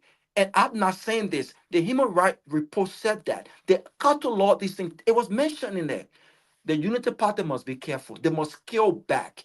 There are many ways to kill a cat. And if they're smart enough and they think they're more sophisticated than CDC, they should not have to use the courts. They should not have to use security apparatus to go after political opponent. They should use their brains. They should use what they will deliver to the Liberian people. Because they can do all of this stuff, Mr. Gayman. Come 2029, if the healthcare sector have not improved, if the private sector job growth has not improved, if this war on drugs is still worsening, if the roads are not built, I don't care what they've done. They will be considered a failure. They will be considered a failure. So CDC should have had a different approach when it came to this whole party headquarters. But it's not just CDC. The other political party, including the ruling party, don't have a headquarters of their own. And in as much as we would not want to admit this, Mr. Nagbe, this whole building demolition, there's politics behind this thing here. There's so much politics behind it. And to Mr. Jerome's point, the Unity Party have played their cards. They've used their executive power. They've used the courts. They've used the police. And they're doing everything to publicly shame CDC. And maybe, and to citizens out there, there should be a warning shot to you. Don't cry. Don't get mad at Mr. Nagbe. You should be angry enough to demand better from your leadership. And maybe they started, we may not like the committee because they didn't do well. But you know what? If the CDC can construct a party headquarters in 1 year, 2 years before an election, I think that will be considered a success. And I think that will be considered a makeup for the embarrassment that has happened. And I think other political parties, including the Unity Party, should follow suit. But CDC is not the only political institution in Liberia that have rented and leased headquarters for many, many years. And they will not be the last. They will not be the last. But Unity Party must be careful because this thing could get ugly. If we embrace this whole, the use of power to go after political opponent now, we cannot frown it when CDC is giving power again. Because they probably would have wised up. They would have said, you know what, we were very lenient with these guys. Now we're gonna go after them. What would we? I can't agree with that kind of stuff. I can't agree with that.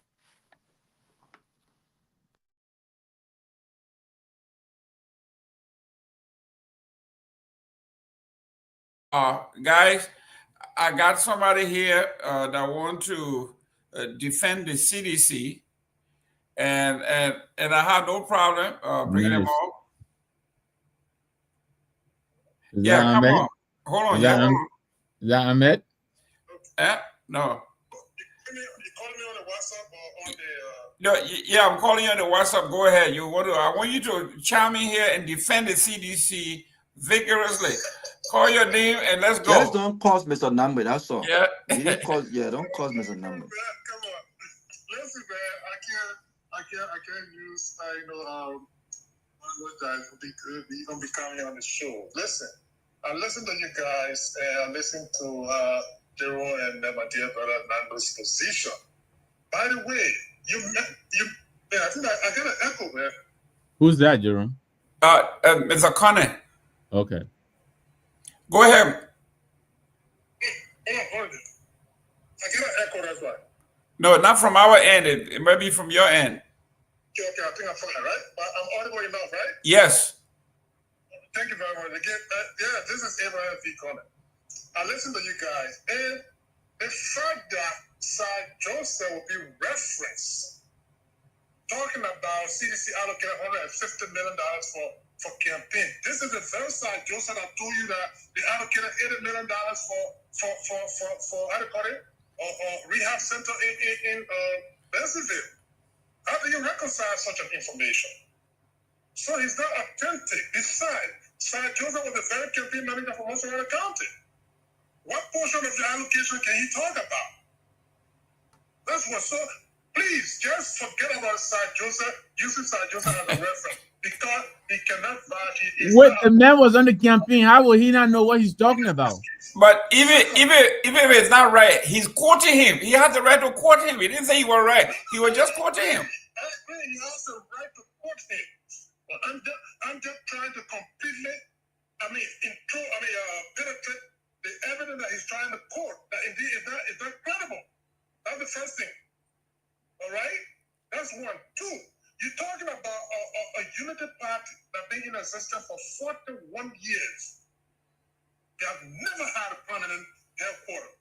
Even up to the point that they became the got leadership in our country. They were right at the corner of Buchanan and Broad Street.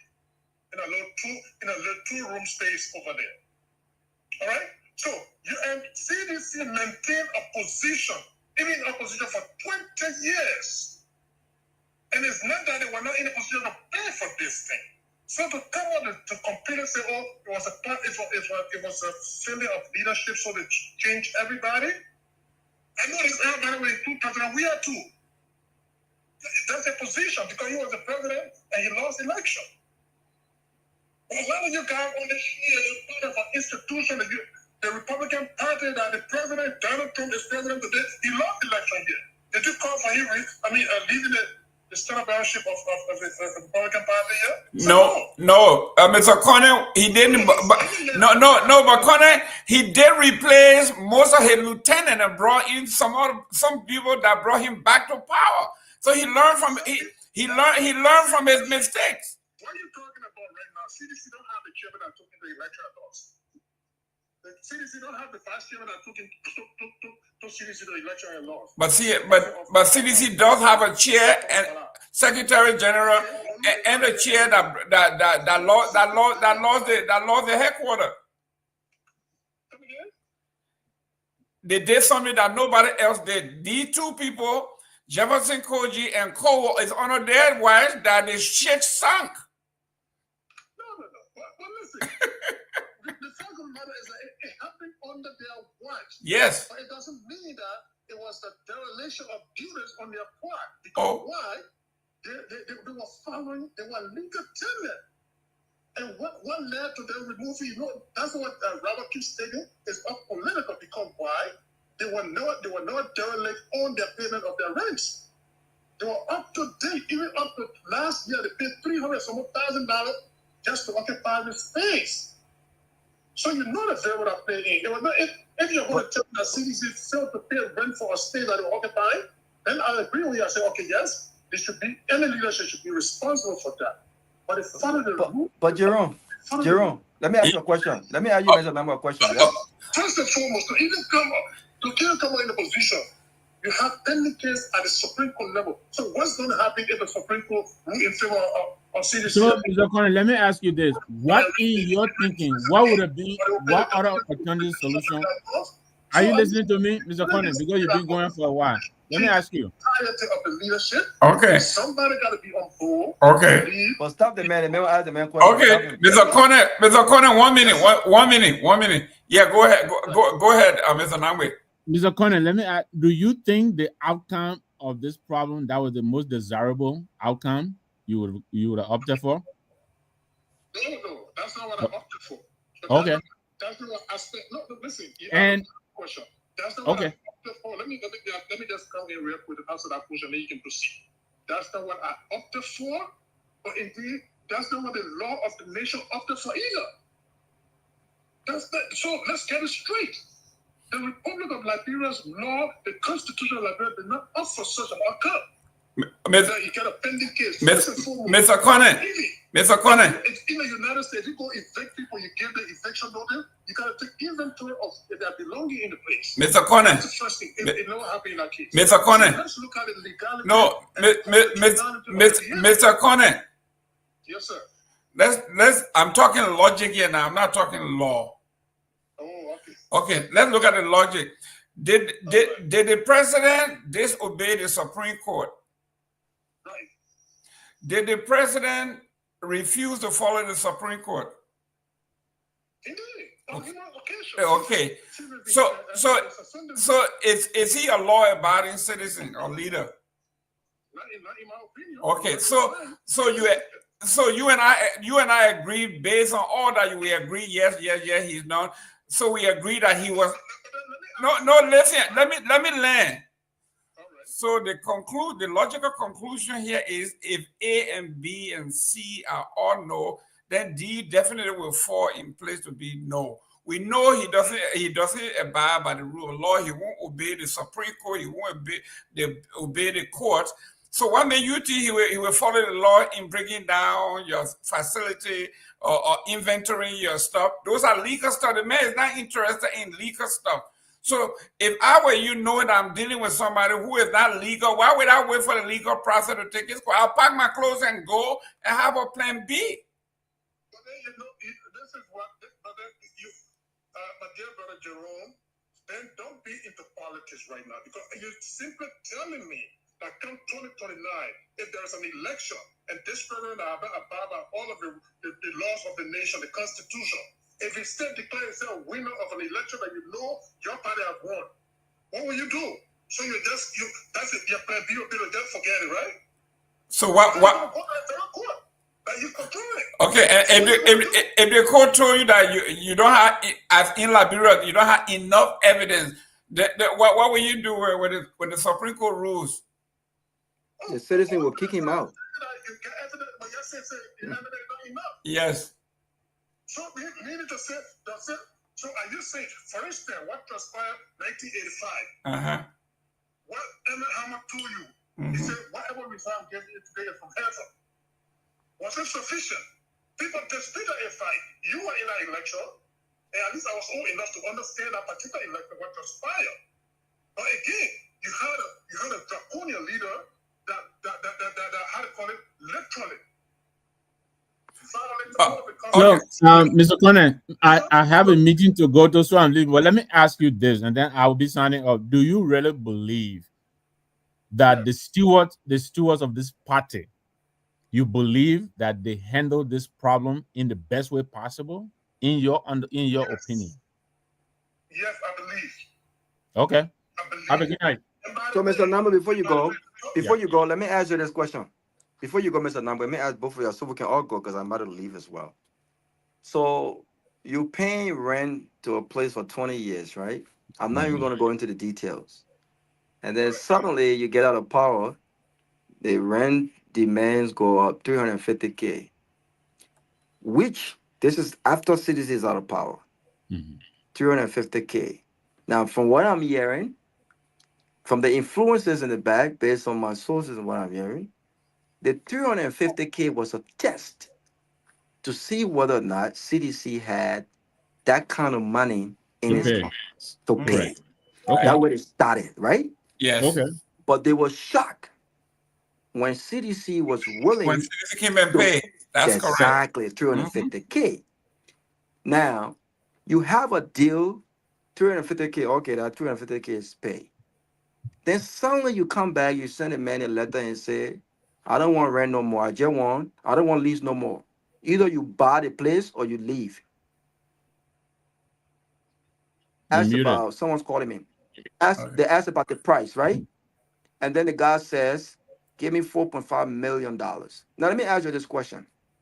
$4.5 million, or I go with a deal that I've already signed for $2 million. That's correct. If you already signed a deal for $2 million, then why are you asking the other guy to pay $4.5 million? But let me ask you this question. Given everything we know about that location right there, do you think that place costs $4.5 million?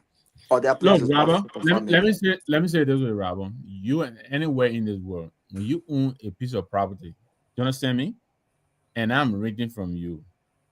You reserve the right to do whatever you want under the law. If I don't like it, I leave. Yeah, but not when you already have a contract.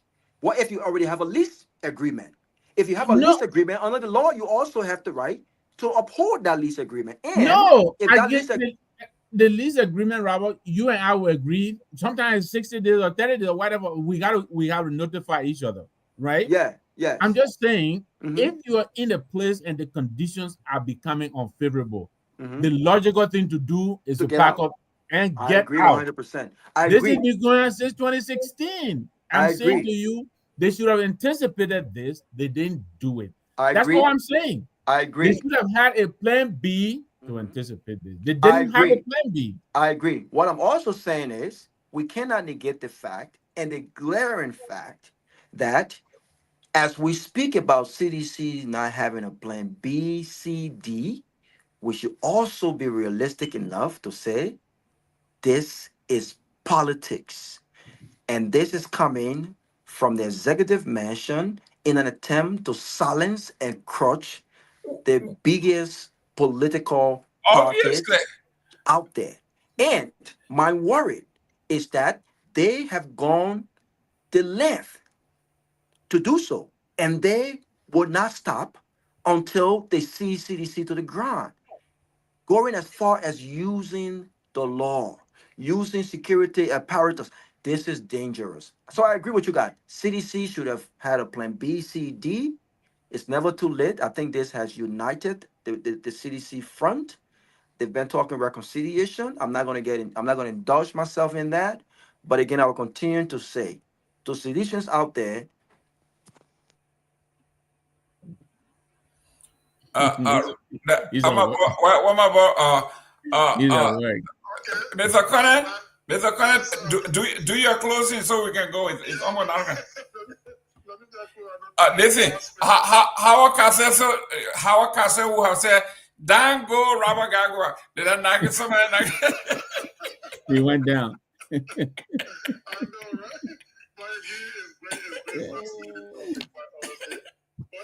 my dear brother Jerome and brother Nagbe, this should be a scary moment. It's CDC today, but what this government is doing, they are setting a pace for 2029 that they will not accept any election. That's what they are doing. So, don't make no mistake. Anybody that will be thinking on the contrary, you will be living on the la-la land. Because why? If this government cannot accept a ruling from the highest court of the land, you know the history of what transpired in 1985 again. You guys were in Liberia, you're involved. I mean, especially Victor Nagbe. He was involved in Nigerian politics at the time. Now, if we all say a thing, yes, CDC should have had a plan B and X, Y, Z, so on and so forth. By the way, CDC left that place before temporarily, and they were headquartered on the 9th Street property of Joshua for some time. Right. So whether you know about that. So I'm just saying it. Now, if you have this particular government doing all of these things right now in year 2, and then in an electoral time to silence the biggest opposition party in the country for those kind of draconian behavior, you guys are on the forefront of leading a very young political institution that is in the opposition. And make no mistake that those things will be repeated with ease if we don't stand up to them today. So I would never give them any credit for the behavior that they exhibited, and I would never, even if I'm the CMC in this situation, I would stand with the side of CMC in any shape or form. Because why? This is something that is not the first case here. It's scary. Yeah, thanks for the time. I mean, you guys been on for hours. Thank you, brother. Thank you very much, man. Thank you. Guy, real quick. Victor, hold on 1 minute. Hold on 1 minute, Victor. Robert, Robert.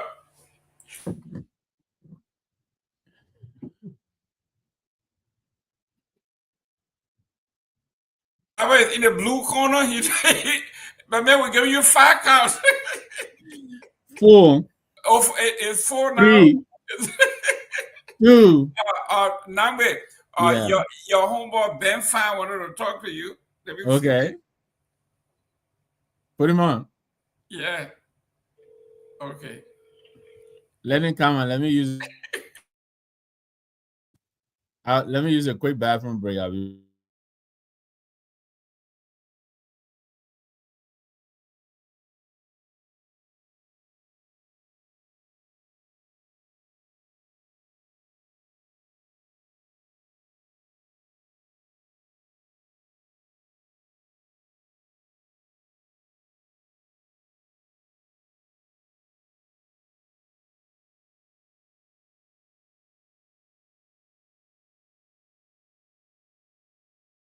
Okay, Ben Fad is driving. Robert Garguah, hopefully you are okay. You are in a safe place.